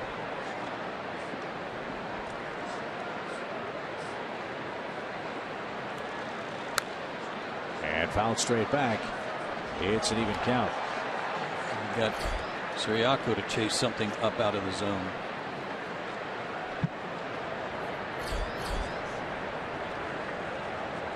One ball, 1 strike. Ciriaco, Peterson, and Maven in the 8th. Washington's bullpen is busy as well. And that missed inside, ball 2. David Carpenter and Matt Thornton. Thornton is the lefty.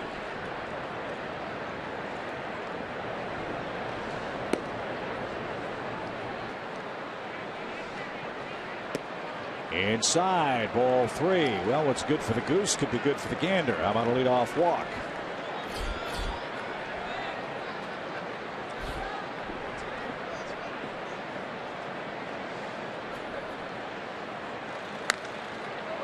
Fly ball, shallow center, long run span. He is gonna get there. almost hit into no man's land. But Siriaco's retired for the first out.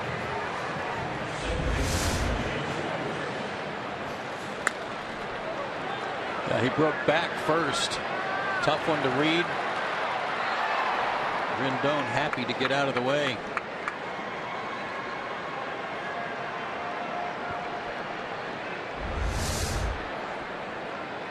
So a break for Zimmerman on a 3-1 count. Chase Peterson's flied out 3 times tonight, including last time to deep center. And he's down a strike. It's that backdoor slider that he's just kind of throwing as a get over strike. Again.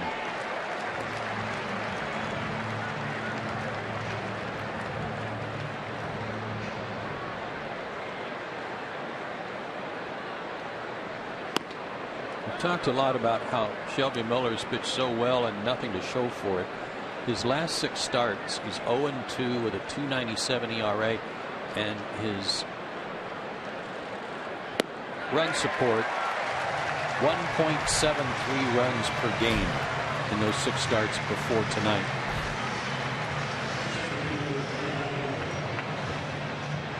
Tough way to win. Well, the Braves scored 1 run last night on a homer. They have no runs tonight, and this is a Nationals team that started this series with 24 straight shutout innings working. They've given up 1 run in the 2 games.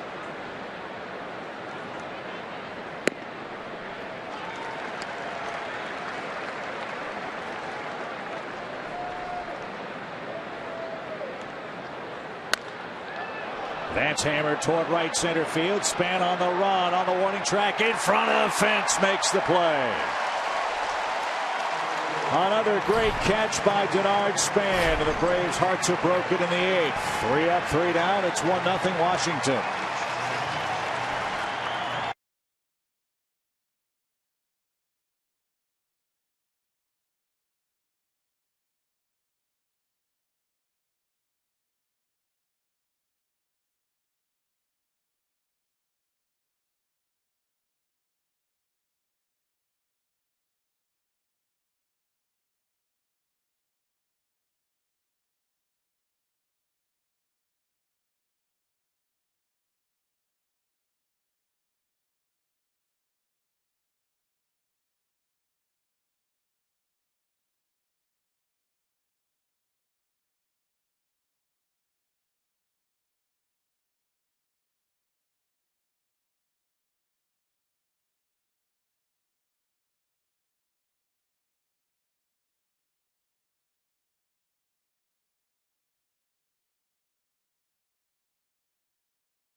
It's 1-0. Joe, it's time for tonight's Toyota key plays of the game. And it's just this flare. You can see Bryce Harper knew he didn't hit it very good. He thought it was just a pop up to second, but it carried out over Chase Peterson's head. And that dropped in for a hit and drove in a run. And Jim Johnson will try to hold him right there in the 8th. He'll have the 7, 8, 9 hitters coming up for the Nationals. Desmond, Taylor, and then the pitcher spot. Desmond 0 for 2 tonight. He's popped out and struck out. A leadoff walk. A near double play ball. And then a bloop hit by Bryce Harper is the only run of the game tonight. That came in the 7th. And inside, 1 ball, 1 strike.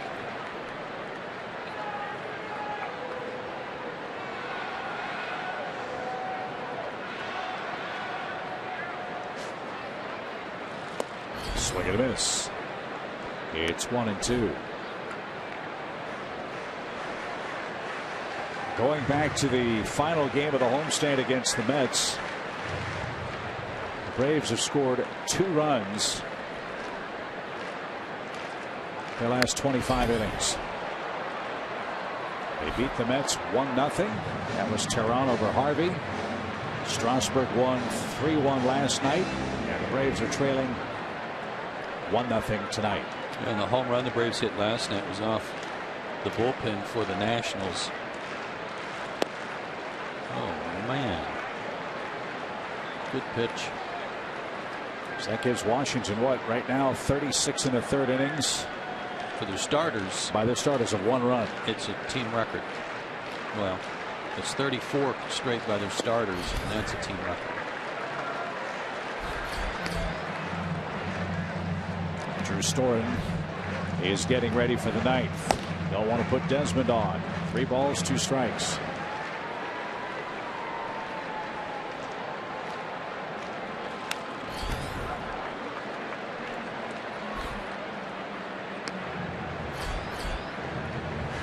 Taylor's next. Then we'll see for Washington.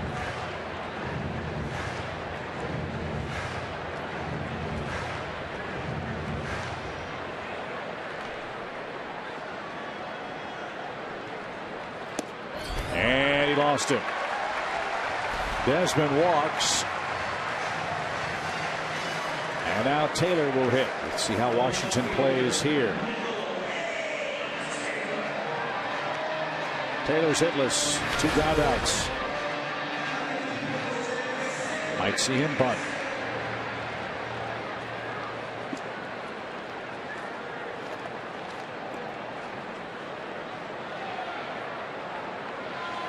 He has not yet laid down a sacrifice.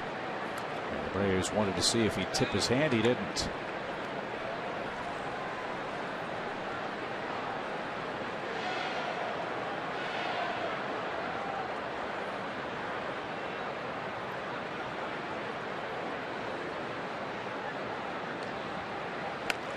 There's the bunt. Kelly Johnson fires to first in time. Good stretch by Tadaslovich. Brzezinski down the line to cover 3rd base. And Desmond in scoring position with 1 out. And now Danny Espinosa is going to pinch hit for Zimmerman. Good bunt. Good play by Kelly Johnson. He's made a couple of nice plays at 3rd tonight.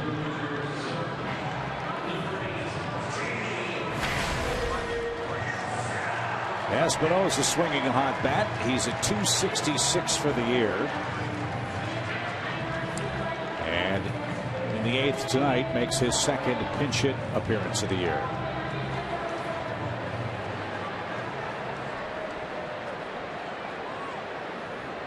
Espinosa singled and scored last night. He started for the Nationals at shortstop.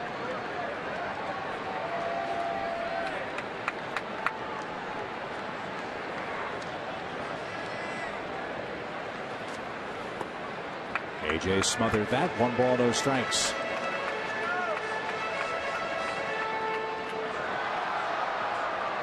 A much higher average right-handed, but 6 of his 8 homers hit left-handed.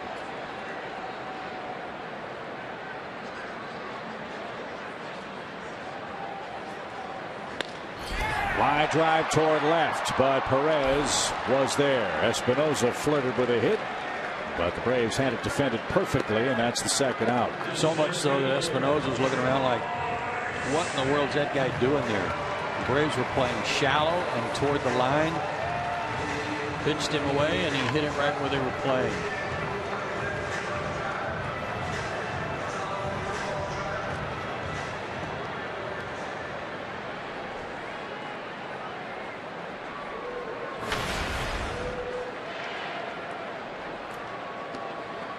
A base on balls, a big play in this game. A 4-pitch walk to Span in the 7th led to the only run of the night. And now he'll try to chase home Desmond, who walked to start the 8th inning.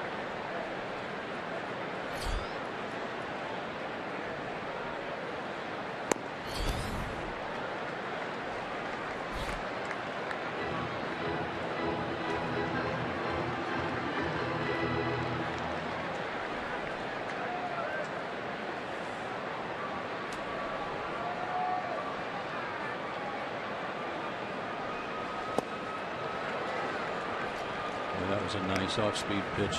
It was a sinker at 90. Wasn't like a straight change, but as much of a change as he's going to throw. And it was well deceived.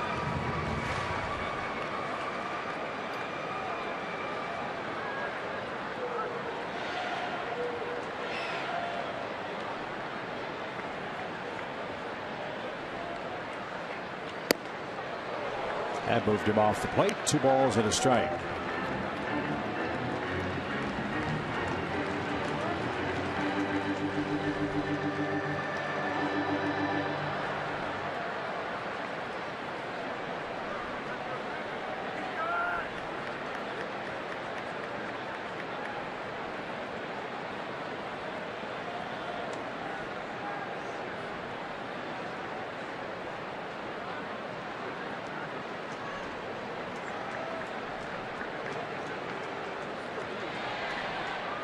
If you're Denard Span and they came up and in, you're kind of thinking they might come back down and away.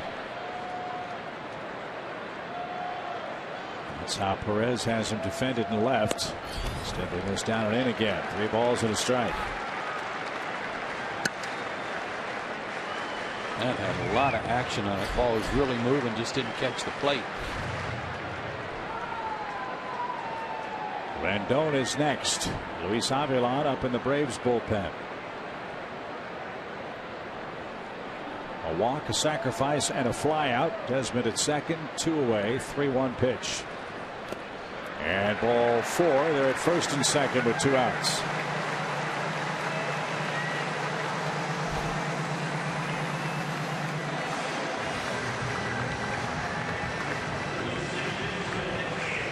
Freddy Gonzalez heads to the water cooler. Avilan continues to loosen up. And now you've got to get Rendon, who's got 6 hits in 7 tries in the series.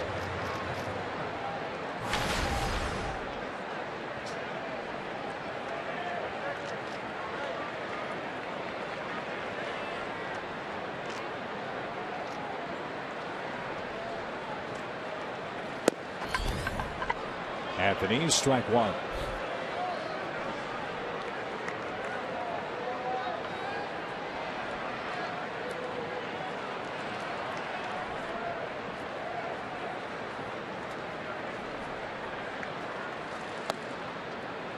Perfect pitch. Good breaking ball.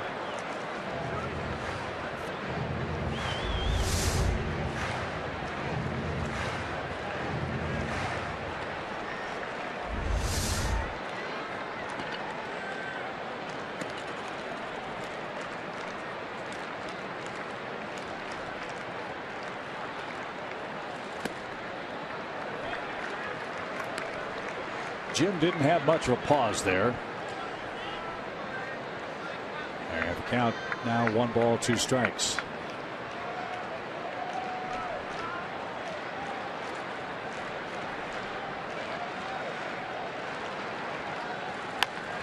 Rolled foul at third.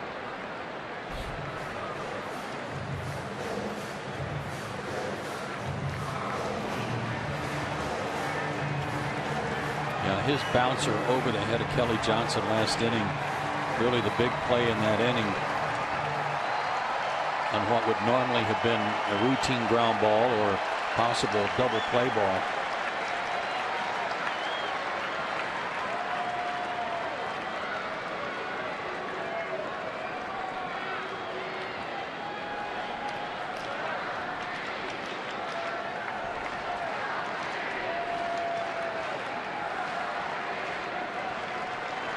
One ball, 2 strikes.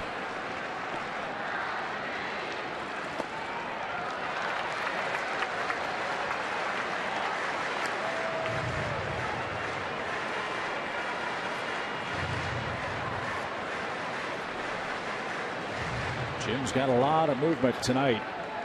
Tough to command the strike zone. 11 balls, 10 strikes. And 2 walks.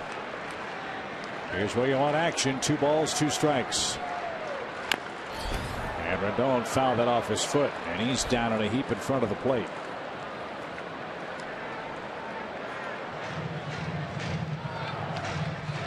Isn't it amazing these days with all the protective equipment that hitters wear on their feet and ankles, they still somehow miss. That one was right off the toe.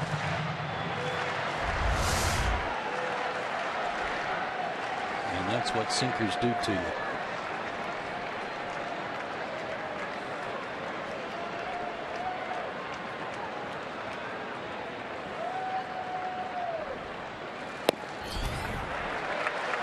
Now the runners will get a head start.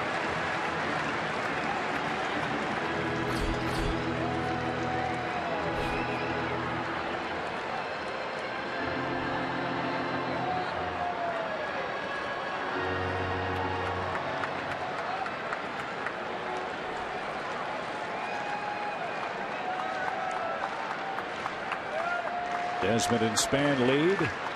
There they go. And the pitch is cut on and missed. And Rendon and the Nationals are retired in the 8th. 97-mile-an-hour sinker. Nick Markakis, A.J. Przinsky, Joey Terdoslavich coming up for Atlanta in the 9th. It's a 1-0 game.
Line softly into right. Peterson can't get it.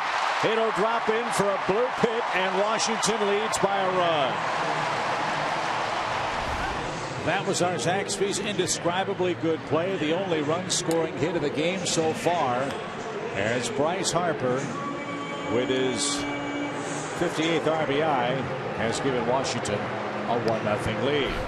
Before we get to the top of the 9th inning, let's revisit our AT&T Uverse trivia question. Yunel Escobar, the subject. He has 3 5-hit games this year. Who's the Braves' all-time 5-hit game leader? I'm going to say Ralph Garr. That's what I was going to say. So I'll say Brett Butler.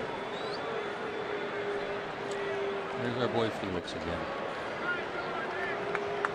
One of those games, I think Joe Torre hit with all those double plays. So we got to remember that. Chipper Jones, Kenny Lofton had 3 5-hit games for the Braves. They're second behind Felix Millar. So Markakis versus Drew Storen to start the Atlanta 9th. 1-0 Washington. And a strike. Nick has 2 of Atlanta's 6 hits. Storen threw a lot of pitches last night. Espinosa, though, stays in the game to play second. He walked a guy, gave up 2 hits, and left the game with the bases loaded by getting the foul out.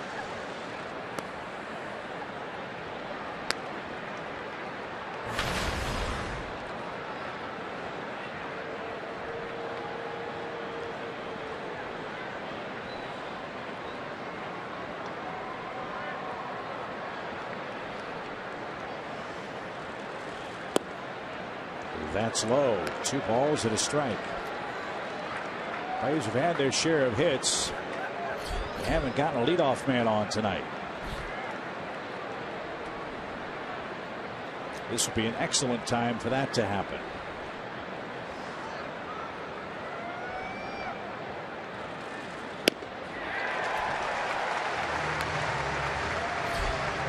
Good heater. 2-2. 23 pitches last night.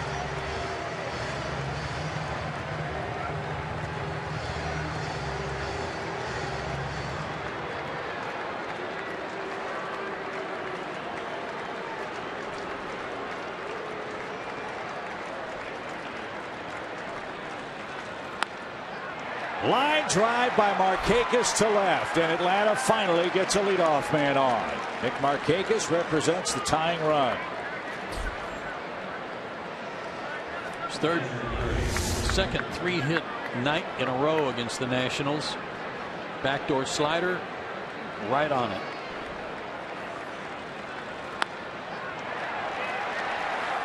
Braves are in business in the ninth.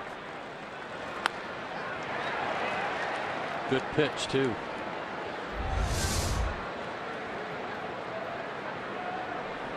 A.J. Pierzynski is 0 for 3.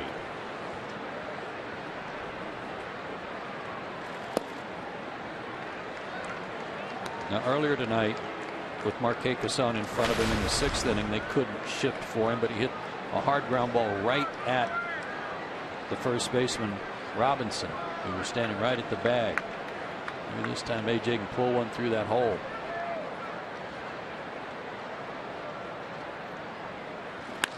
He lines one down the left field line. A little body English, but he couldn't keep it fair. An even count.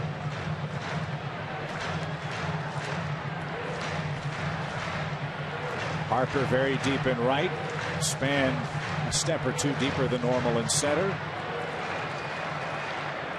Taylor plays A.J. as an opposite field hitter in left.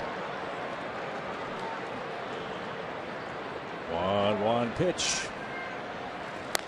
And he does pull it through the whole right side. Markakis held for a moment. He's around second. He's on his way to third. Harper's throw misses the cutoff man. And Pierzynski in at second base on a bad play by Bryce Harper. Thank you very much. Second and third, nobody out. One of the things we were told at the beginning of this series is how mature Bryce Harper had become. That was a changeup that was pulled through the hole, and Markakis challenged him, even though he had to hold up on the line drive because of how deep Harper was playing. Bryce had to crow hop twice, and then when he did, he airmailed the throw. And when Pierzynski can see a throw that high, easily into second base. He's looking out there like, thank you very much. So it's there for the taking for the Braves in the ninth. And Joey Trdoslavich, the hitter, the infield comes in for Washington. The Nats will take the bat out of Joey T's hands. They will load the bases with Kelly Johnson coming up. No one throwing in their bullpen. I think you made an excellent point. A lot of pitches last night for Storen. Maybe his stuff is not quite as crisp tonight as it was last night.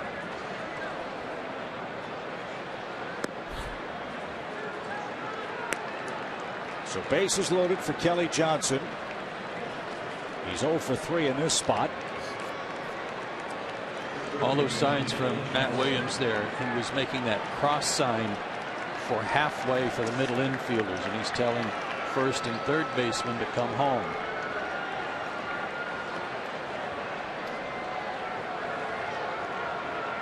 If they're halfway, if they get a hard shot to second or short, they would come home.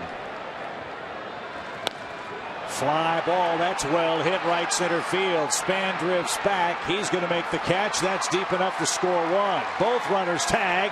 Throw into second in time. Trdoslavich is out. What a horrible base running move. An absolute horrible base running move. The Braves tie the game, but there's no reason for the runner at first to try to get to second. Absolutely none. Pierzynski with the go-ahead run tags and moves to third. He would have been there with one out.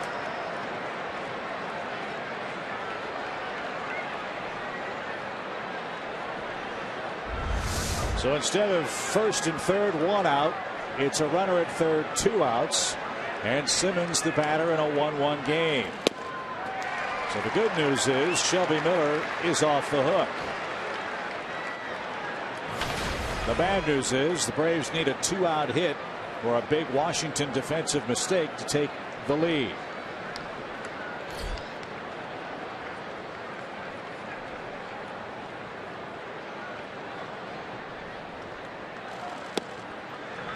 So the bad decisions are even in this inning, and the score is even 2 at 1 apiece.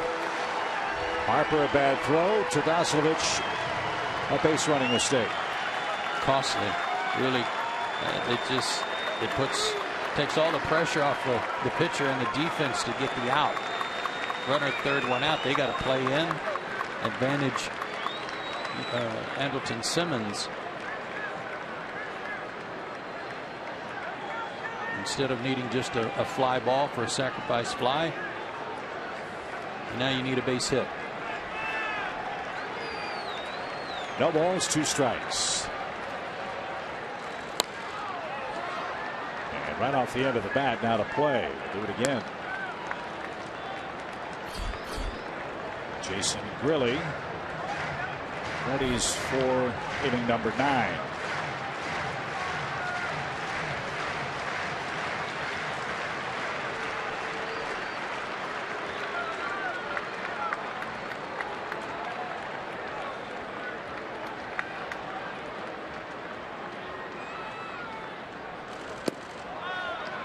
Ramos backhanded that ball.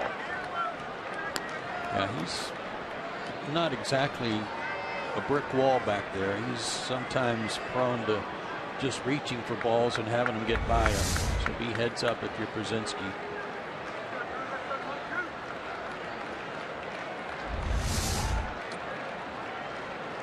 One ball, 2 strikes.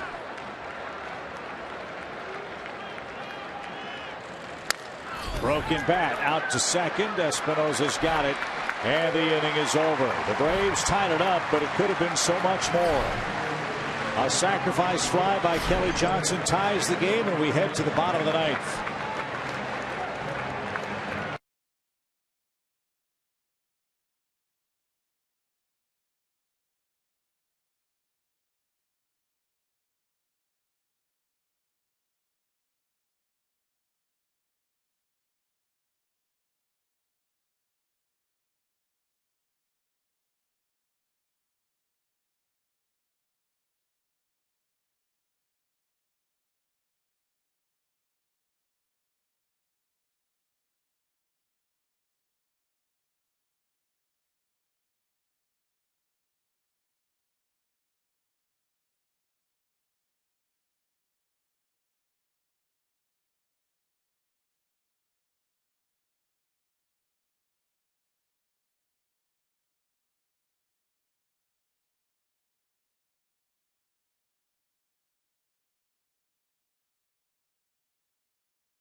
Zaxby's and Ram Trucks. Guts, Lori, Ram. Fans get a chance to reunite with the Braves past while securing your place in the Braves future. Become an A-list member today and get a chance to meet select members of the '95 World Series team Saturday, August 8th. All A-list members get priority seating for SunTrust Park, and seating has begun. For more details, go to Braves.com/steal today. Jason Grilli is on to pitch the 9th inning of a tie game. That's one of 2 defensive changes for Atlanta. Juan Uribe is also checked in at third base. Now Kelly Johnson, I believe, has moved over to first. Grilli's first action since he saved the game 4 days ago against the Mets. done this before. Freddie's brought him in before in a tie game on the road. Worked out before. Williams Perez got the win. Tough inning ahead for Grilly. 3, 4, and 5 for Washington. That's Escobar, Harper, and Ramos. First pitch, base hit to center. First hit of the series for Escobar. Hanging breaking ball to start him.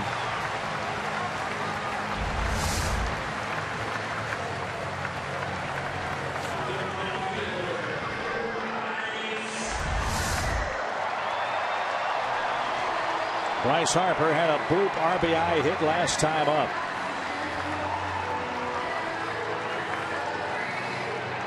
He's never had a hit against Jason Grilly.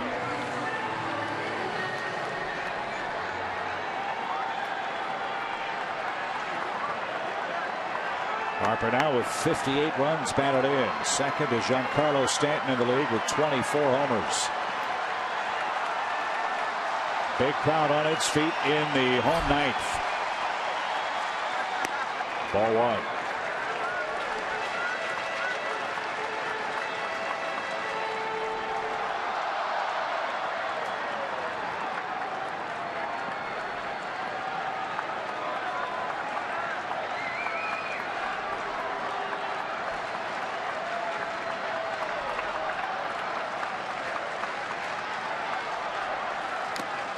He was thinking about a home run, and this is something the Braves have seen before out of Bryce Harper.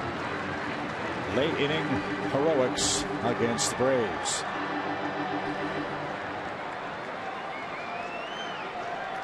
Really would love a ground ball.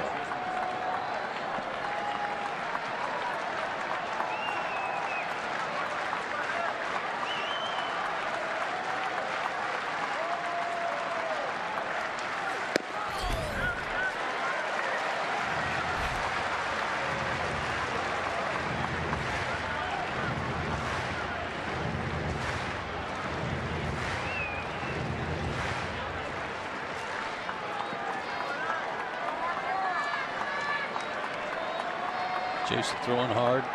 94, 95. Harper's got to respect that. You might guess here, though, he's got to count in his favor where he could look for a breaking ball if he wanted. I don't think so. He got one of the outside corner. 2 balls, 2 strikes. Harper didn't like it. PNC Bank. Fox Strax shows you had a reason not to like it. As you said last night, pitches that are an inch off the plate he's been taking. Harper has a legitimate gripe. Braves happy for the break. 2 balls, 2 strikes. Swing and a high towering fly ball to straightaway right, and Markakis will have plenty of room. He didn't have to move. And Bryce Harper just stood there and walked. He never even ran toward first. He walked out of the box. I'm sure he was upset that he missed the pitch. But I hate to see that from a player who's doing the good things that he's been doing this year.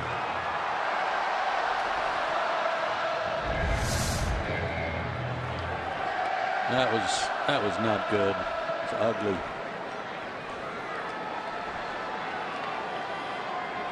It's only 90 feet.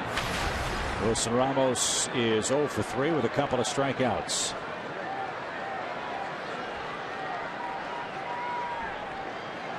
Neither starter can win the game. It's in the hands of the bullpens.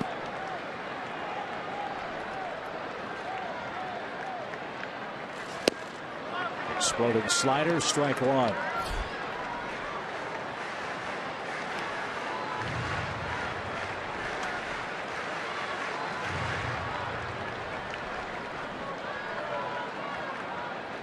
Harper, I'm sure, mad about his bad throw to third in the top of the inning. As that ball is down the right field line, foul. It's 0-2.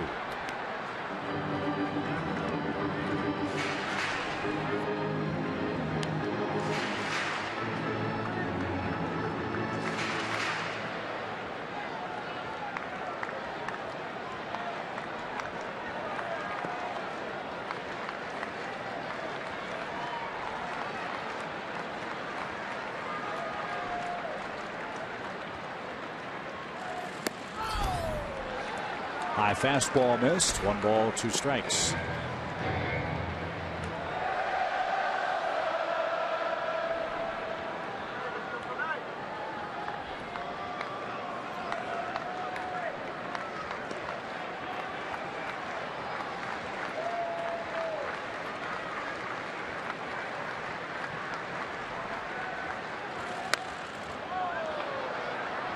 Ramos with quite a battle in the 9th.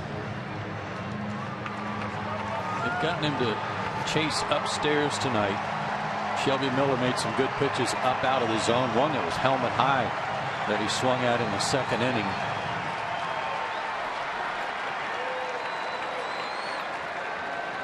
Might be worth a try again.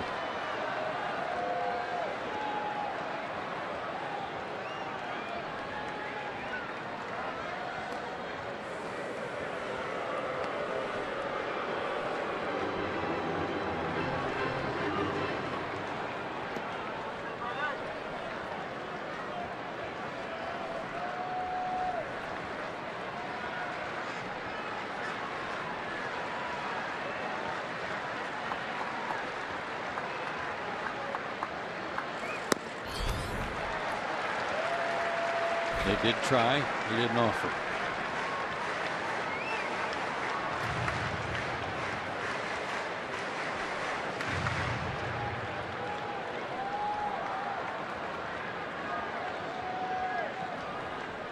Two balls, 2 strikes.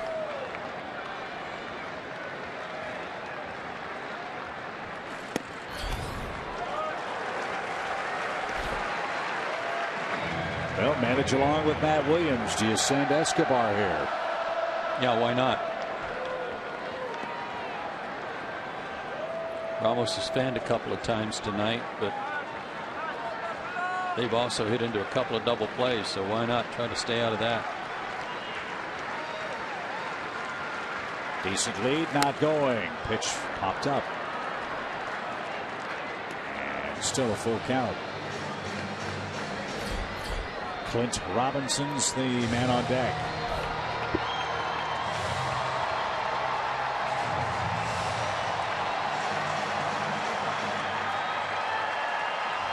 The 8th pitch of the at-bat is coming for the Nationals catcher.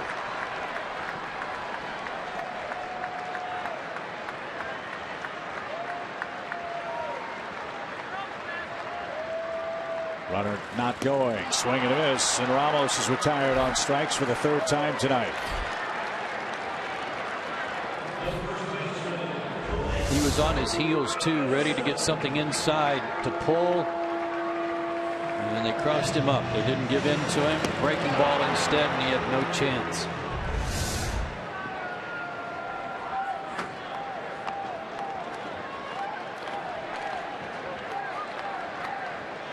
So one more man to get for Grilli to force a 10th inning. Clint Robinson's 0 for 3 tonight. And he had a good cut. Strike 1.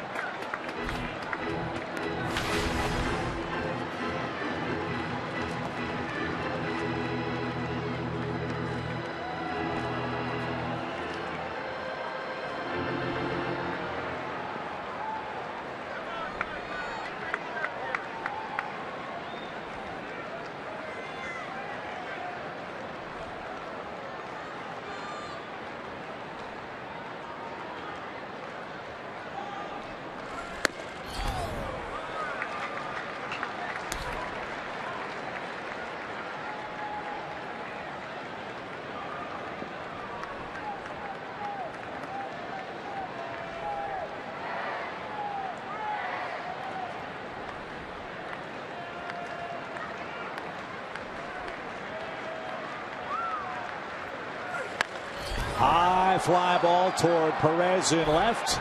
He's got room. He's got it. And that retires the side.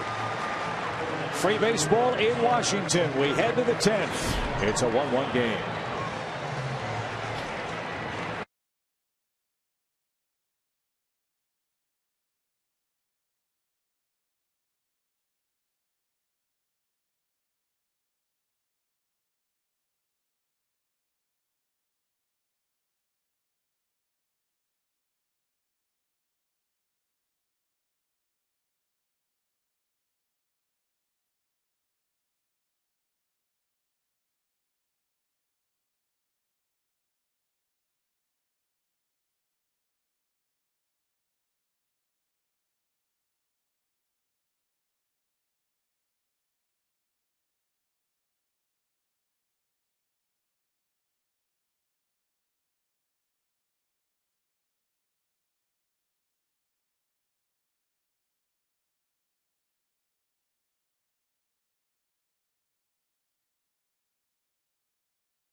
all season long. Jack Link's Beef Jerky. Feed your wild side.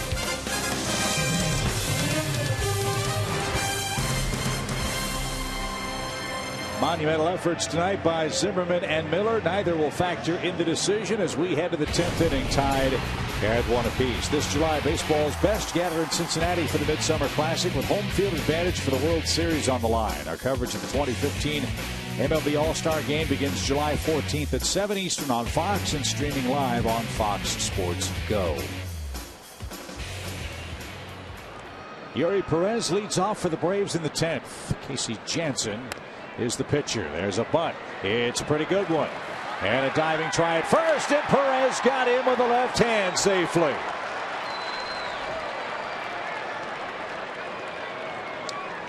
A bunt single. Let's see if Washington challenges the call at first. And I love the fact that after he attempted to bunt earlier tonight and was unsuccessful, that he went right back to it. And as long as his hand hit the base, Robinson fanned on the tag, and he did hit the bag.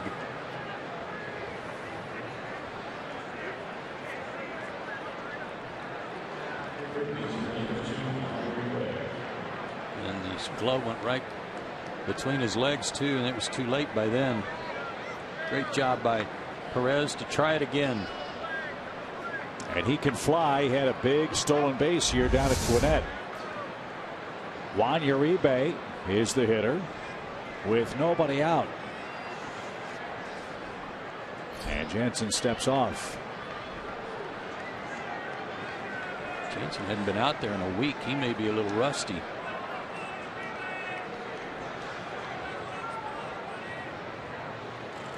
And inside, 1 ball, no strikes.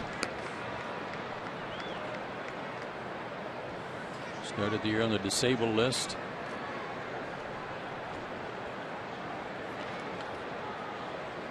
Fastball, cutter, a lot of cutters. Curveball. Jansen used to be the closer with the Toronto Blue Jays. 25 saves in 50 games last year for them. 34 saves 2 years ago.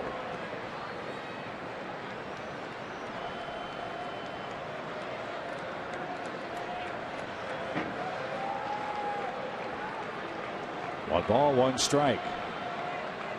Go ahead run at first. Nobody out. Pitch. And Uribe took low and away. 2-1. He showed bunt.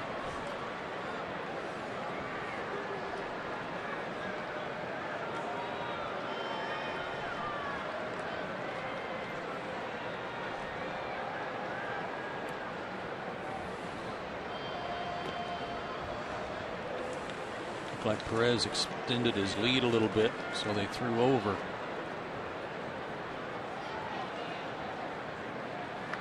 .28 stolen bases in the International League for Perez at the time of his promotion to the big club. Not going, and pop fly foul out of play. 2-2.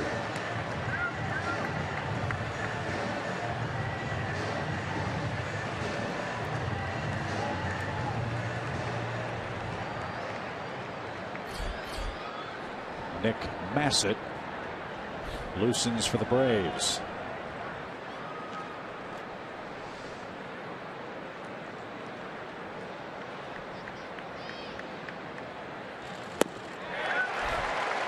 Uribe swings and misses. 1 out.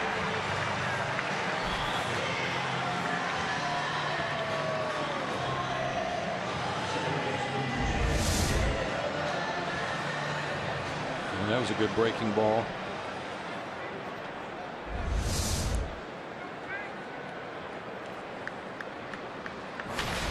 Let's see with Peterson up there if the Braves try a straight steal or a hit and run. Well, you know that speed over there is not going to just stay there. He's going to run at some point.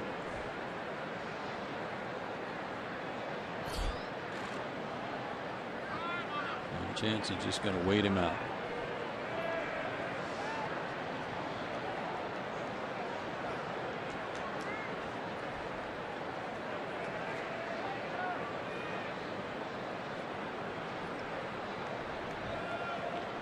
Good lead. And chased back.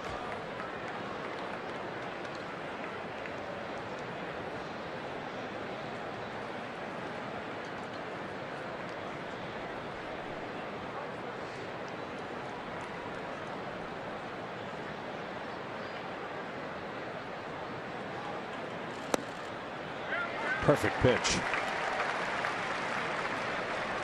That's right where Ramos wanted it.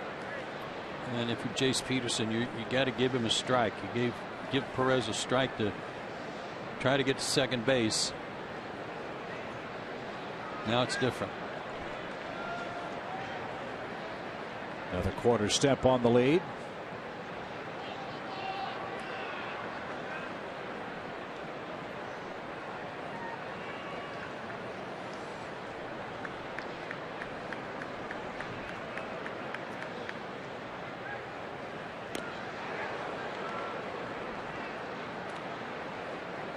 When Terry Pendleton comes up to talk to the base runner, it's not always about signs. It might be something that he can see and pick up to relate to a base stealer, like watch his front left heel, watch his shoulder, whatever his first move is to break on. Not going, and a pitch, a strike.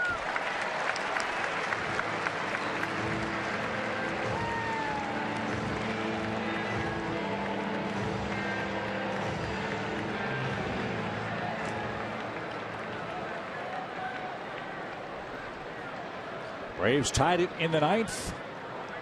They got a leadoff hit to start the 10th. Uribe struck out. Now Peterson in a deep 2-strike hole.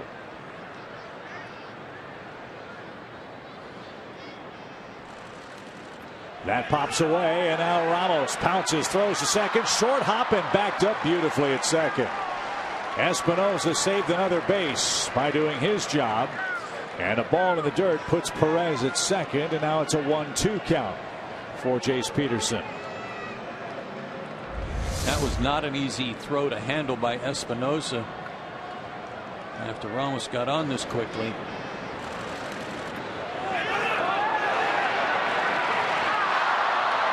Because Desmond got a little leather on it and kind of knocked it down so that it hugged the ground, and Desmond still got down there to get it. Espinosa, I should say.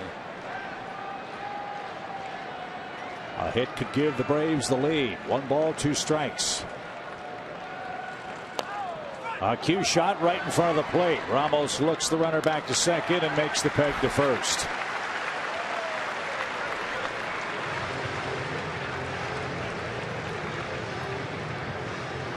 Two out.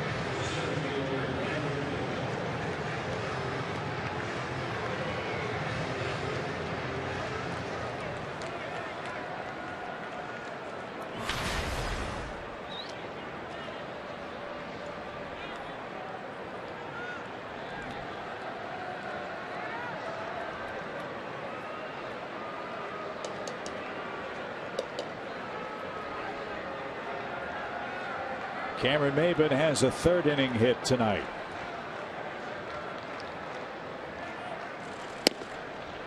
And took a ball.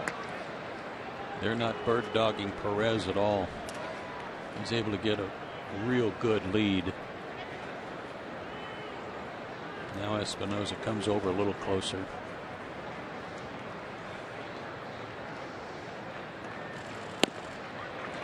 Made him throw a strike. He did. 1 ball, 1 strike, your count.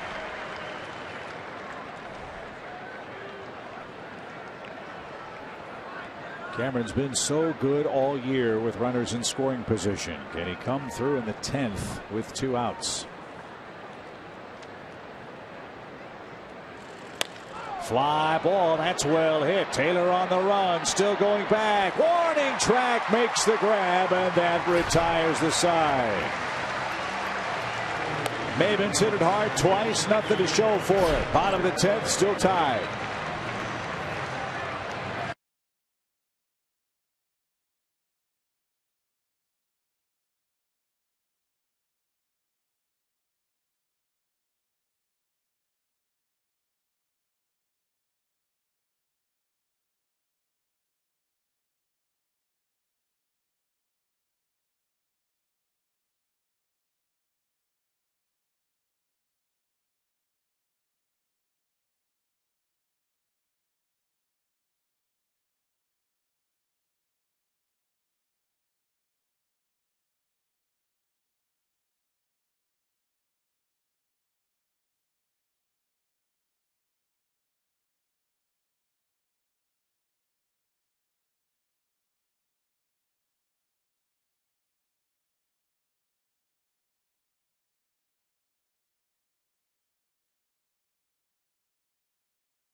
Born Dodge, Georgia Power, and Bud Light. Beautiful night in Washington, D.C. You see the Capitol Rotunda undergoing its repairs and renovations. Braves and Nationals fans have seen a great game tonight. 1-1 is your score. Washington coming up for the bottom of the 10th inning. Desmond Taylor and Espinosa will face Nick Massett, who has been a revelation for the Braves of late. Well, he sure has, Chip. He's got a real good run going, as we keep telling you every time out. He's not allowed an earned run over his last 8 appearances. That covers 6 1/3 innings.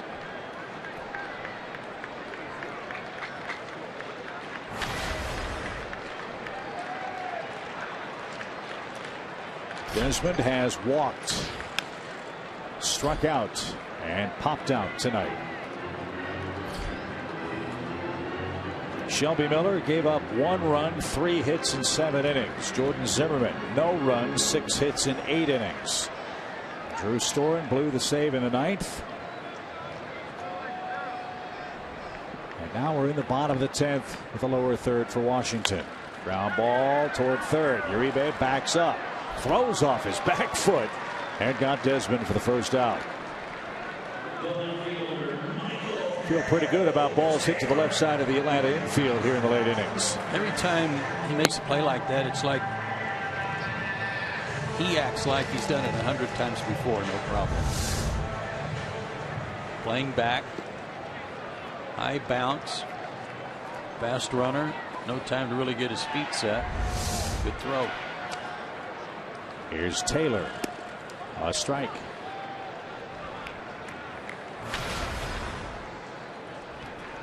Taylor 0 for 2 with a sacrifice.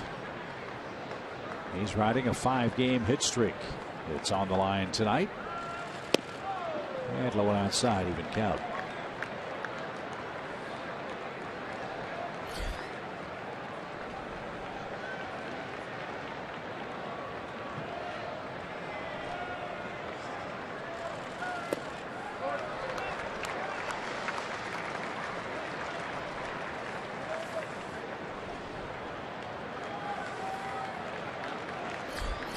Espinosa is going to hit next. 2 balls and a strike.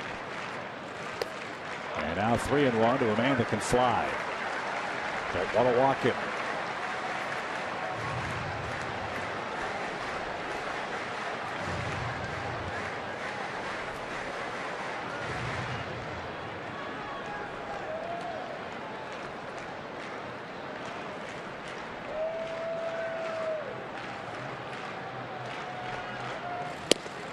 Powder River right down the middle. That's a good spot.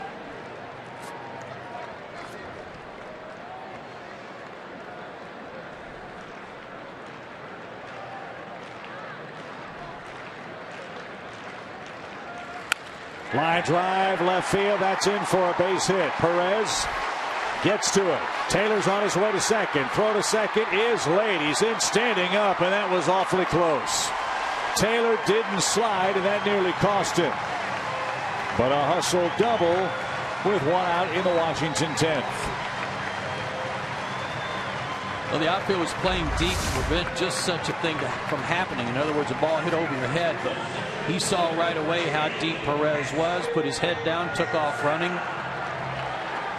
And I guess underestimated that bounce from Perez on the throw. Good throw. Made it close. And even closer still when he didn't slide.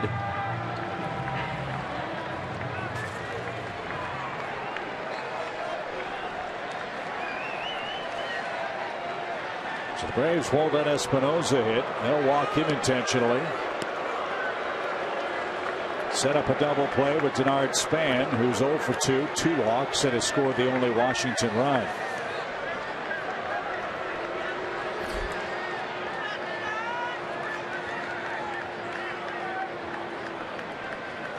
Braves do have a left-hander in the bullpen that looks ready to go.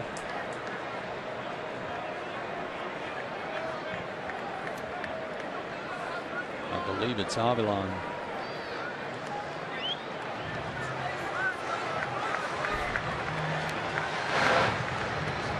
And it is.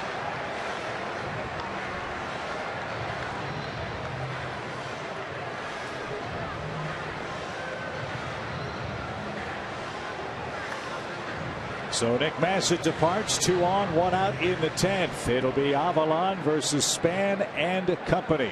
Tie game.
Run at second with 1 out.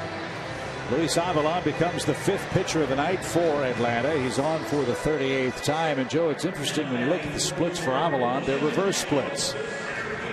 He gets righties out, but lefties are hitting at a 314 clip, and that's what he's facing first here. And that's the continuation from a year ago, where it was kind of the same thing for him.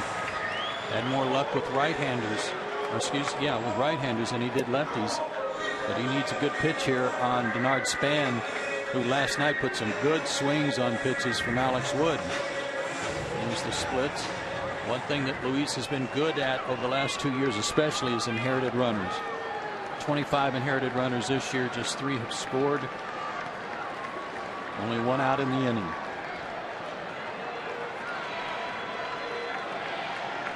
Outfield has to come in. Taylor can fly. Simmons will try to keep him close at second base. Uribe even with the bag at third. Okay, Span thinks about a bunt. One thing that has been much improved this year over last, though, is that sinker down and into lefties. If he can bury it in there.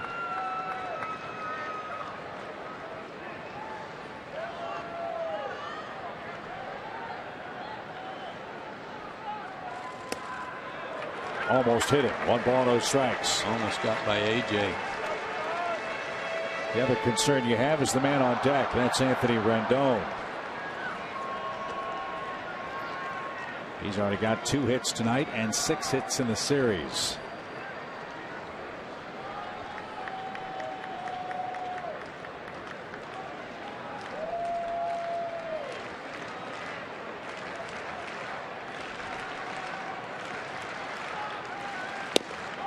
That split the plate, even count.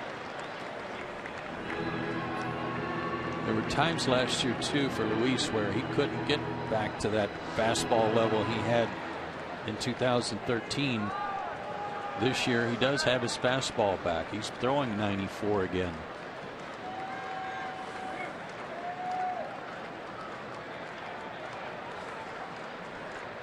One ball, 1 strike. Bouncing ball right side. Gotta hurry to get 2. The Braves get 1. The throw back to third. Washington ran that well. Taylor safe at third. Espinosa forced at second. They're at the corners. And it won't be Rendon. It'll be Tyler Moore. Yeah, remember he came out. Rendon came out on the double spell. The pinch hit. Espinosa stayed in the game. So it's Moore for Storen. For Jansen, I beg your pardon. Casey Jansen. Excuse me. Thank you, Joe. First and third, and 2 outs. Tyler Moore.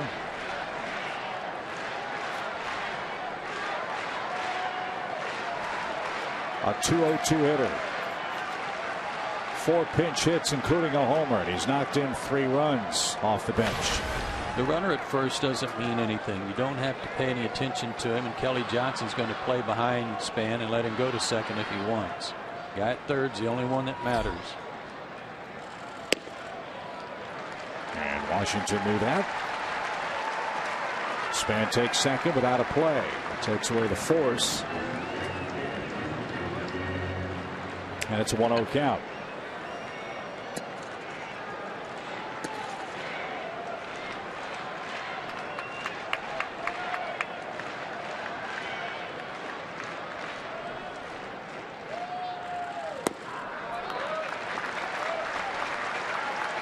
And the idea here, base open. Don't have to throw him a strike. Guy coming off the bench cold. Maybe he'll expand his zone. Just don't give in to him.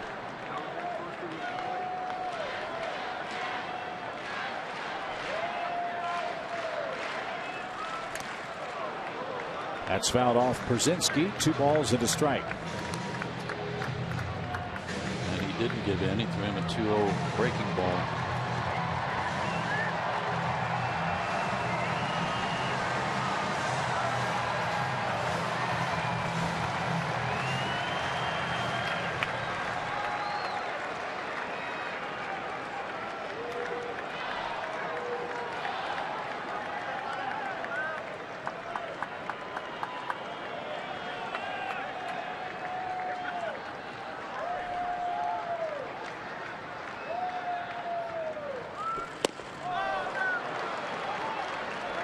Two and two. Good pitch. Just a really good pitch from Luis. Wasn't his best fastball. It was more of a 2-seamer that had some sinking action, tailing action on it, running it away from him. Terrific.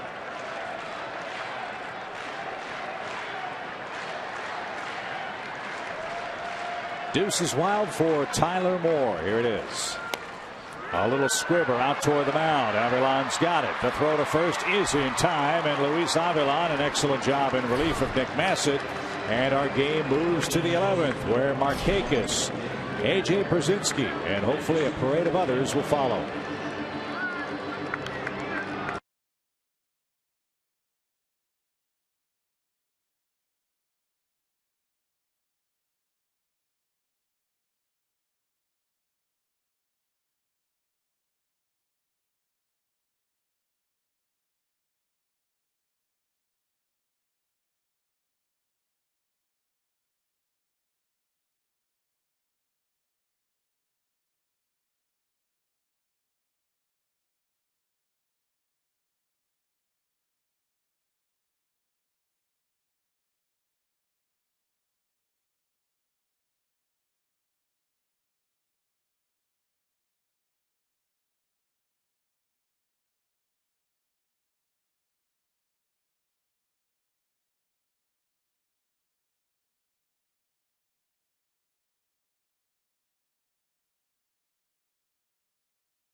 Jerky all season long. Jack Link's Beef Jerky. Feed your wild side. We head to the 11th. Our game tied 1 apiece. Big game for Atlanta, trying to even up the series with the Nationals and snap a 6-game losing streak to Washington. It looked bleak in the 7th inning. Shelby Miller pitching brilliantly. Broke the bat of Bryce Harper, who moved one into shallow right for the first run of the game. Atlanta tied it on a sacrifice fly by Kelly Johnson, but a bad base running play by Joey Trdoslavich took Atlanta out of what could have been a bigger inning. A double play ended the Atlanta threat, and we stand at 1-1 with Felipe Riviero in to pitch the top of the 11th inning. They got Riviero from Tampa Bay with Jose Lobaton in the trade with Tampa Bay. He was rated as their second best lefty pitcher in their system, and has come up and he's done okay. Low batting average against him, mid-90s, slider.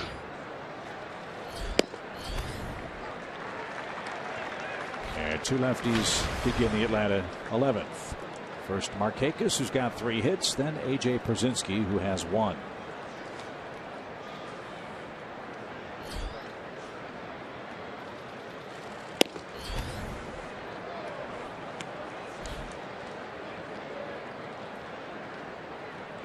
The Nationals are 4-1 in extra inning games this year. The Braves are 2-3.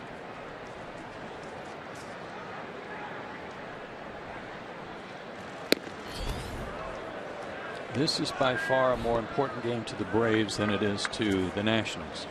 Don't want to lose another game in the standings, of course, but you also look ahead to tomorrow, and you got Matt Whistler pitching, who's making only his second big league start. And if it's to prevent a sweep, that's a lot of pressure on a young guy. Down the left field line and into the seats.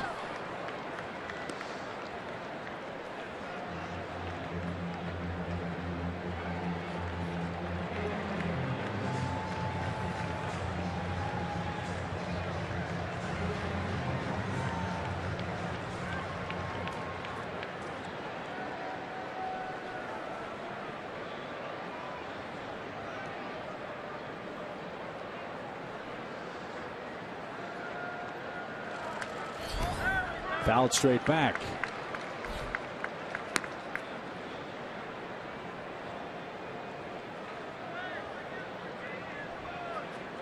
Three hits last night for Nick. 3 hits tonight. His 25th multi-hit game. Sorry, Chip. Another great night for him. And the tying run in the 9th off Drew Storen, who blew the save.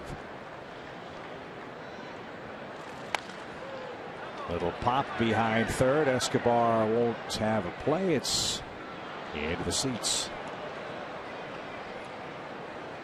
That fan almost knocked down a policeman to try to chase down that souvenir.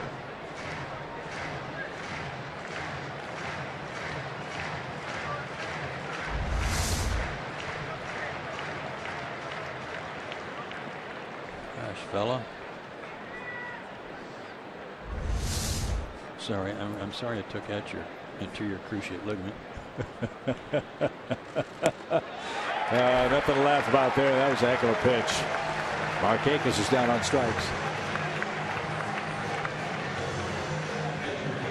Good breaking ball. Threw it right at him, froze him, and dropped it in there.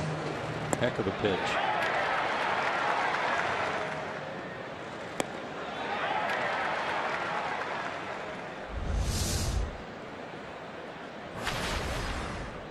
A.J. Pierzynski's 1 for 4.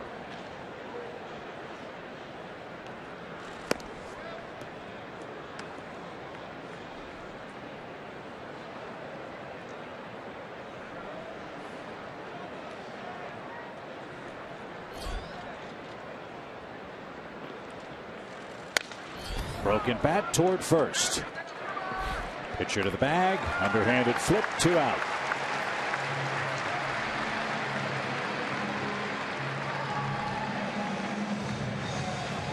Another bat to the woodpile. Got a bunch of them in this game.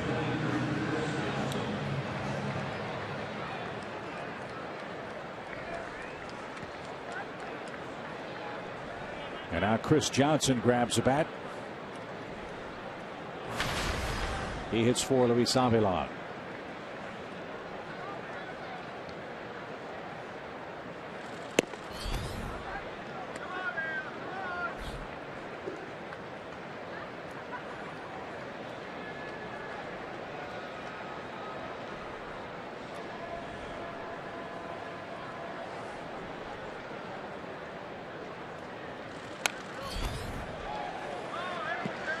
Braves have 3 relievers left. Kniff, Aardsma, and Evelyn. And Stana Evelyn loosening up. The Nats still have 3 right-handers and a lefty available in their pen.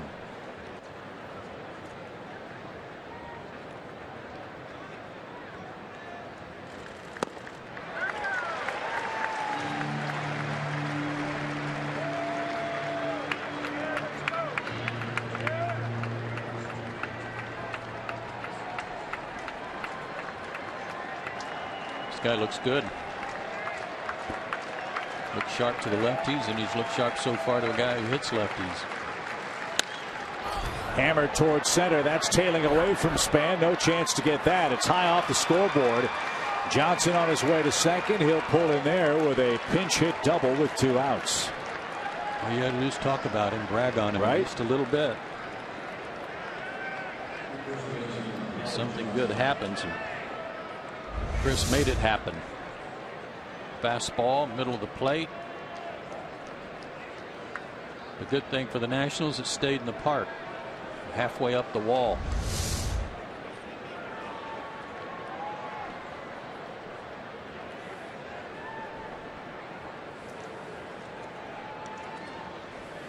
He threw his fastball early in the count to Markakis and Pierzynski. I don't know if you'd do it with a runner at second, but we'll see. Nope. Strike 1.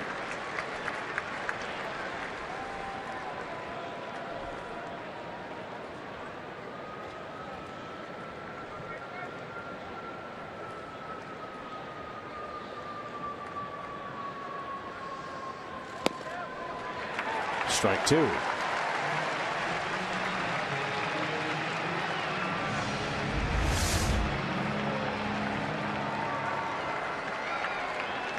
Almost helped him out a little bit there, framing that one.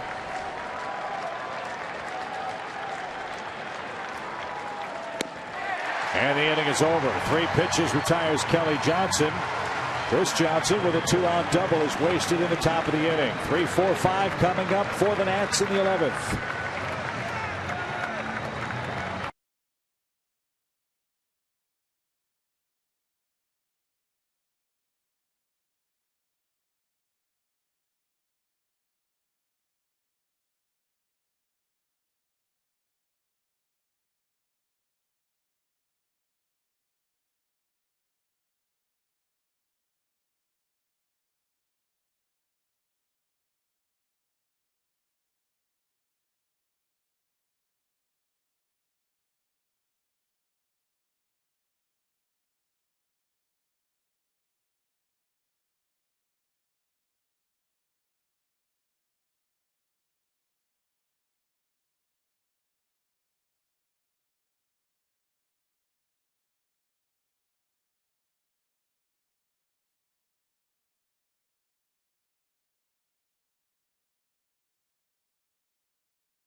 By the Georgia Lottery and Toyota.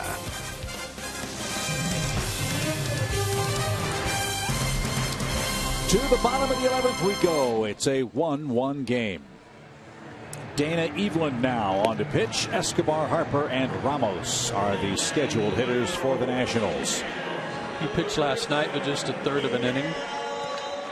Had a couple of days rest before that. And he's got the heart of their order to deal with.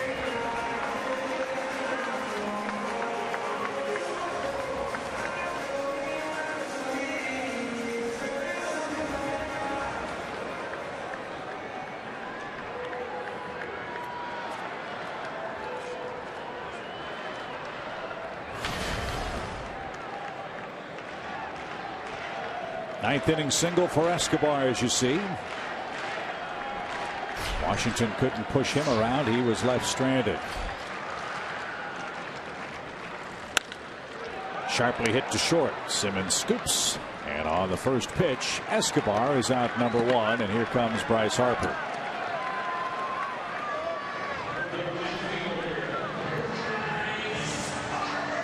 Harper hit one a mile high in the 9th inning and was frustrated because he thought he should have hit it out of the park.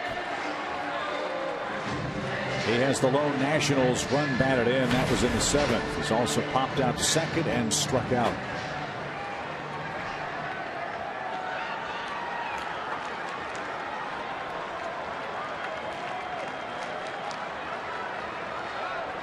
Harper, a .329 hitter against left-handed pitchers with 4 homers, so be careful. Sharply hit and a bullet into right center field. Harper's got 2. That one's up against the fence. He's around second and is going to stop there. Harper looked indecisive at second base. He might hurt himself. Yeah. When he was trying to decide if he was going to keep going or stop, he got in between. Says he's okay. Man, did the ball jump off his bat? No chance for Peterson to get to it. No chance for Markakis either.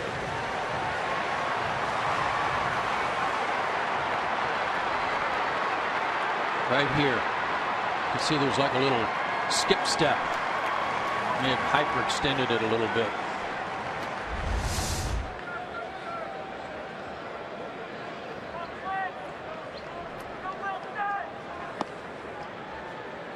Nothing wrong with Harper's hustle on that shot to the gap. No, not at all. The other one that I took exception to on the fly ball was that he is, without a doubt, one of the best players in the game today. And his numbers bear that out this year. As you said earlier, maybe the MVP to this point of the season. Then act like it on every at bat, not just when you hit a gapper. That was tired action. He didn't even jog to first a while ago. He just walked to the dugout. Braves will walk Wilson Ramos. That sets up a double play. It'll bring up Clint Robinson.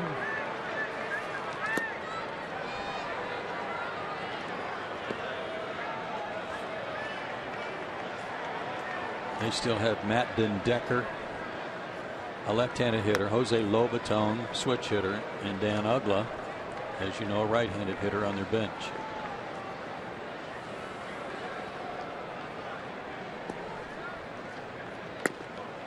So there's ball 4.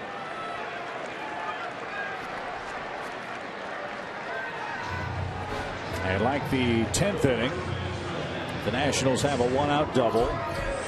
An intentional walk. This time it's Clint Robinson versus Dana Evelyn.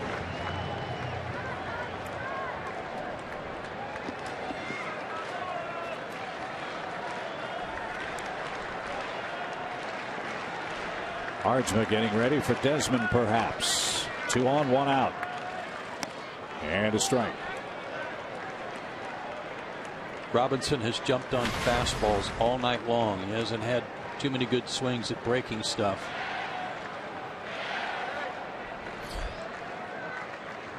First lefty he's seen.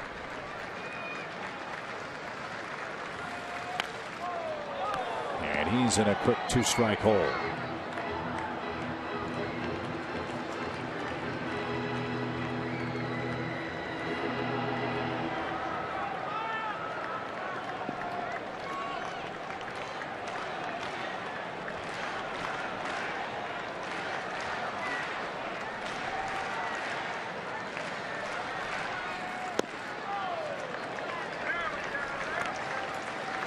That's wasted outside. 1 ball, 2 strikes.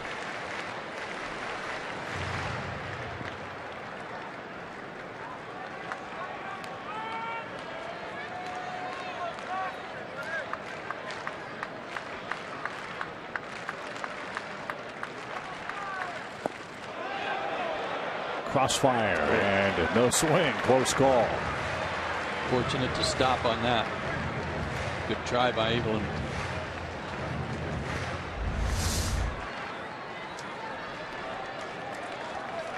Close.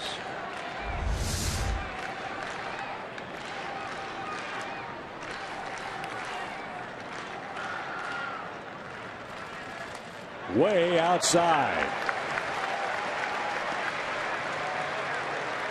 He got ahead 0-2. Now it's a full count. Nice play by AJ. That pitch is running away from him, and he has to go out there and get it, and it's low.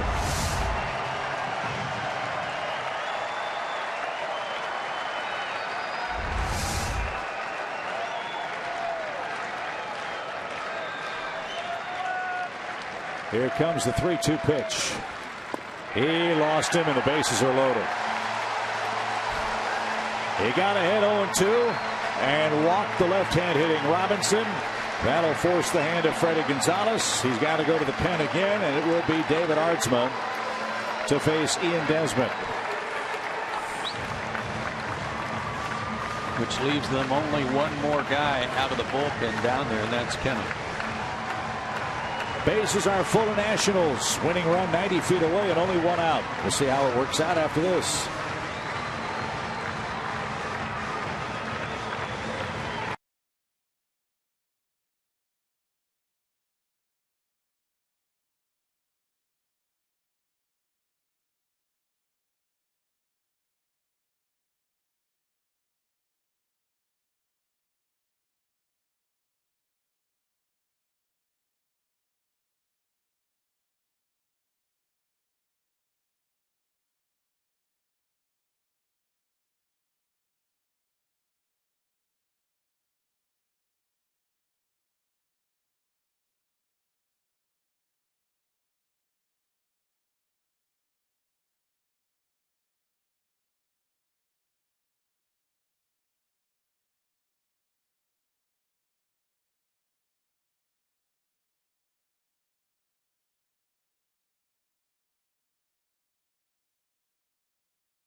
David Aardsma is on to pitch for the 6th time.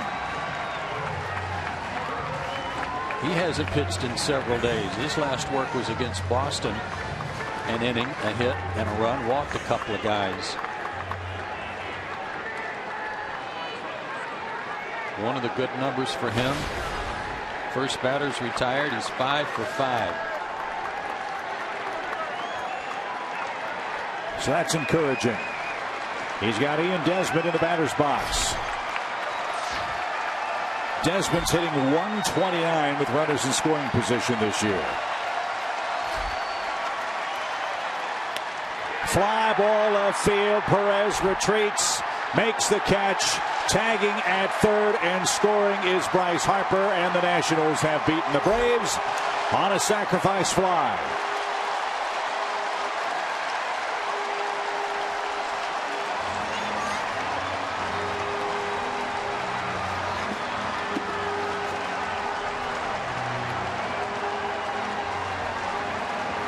Two walks in the 11th proved fateful, and it's a chocolate syrup bath for the Nationals, who win Game 2 of the series.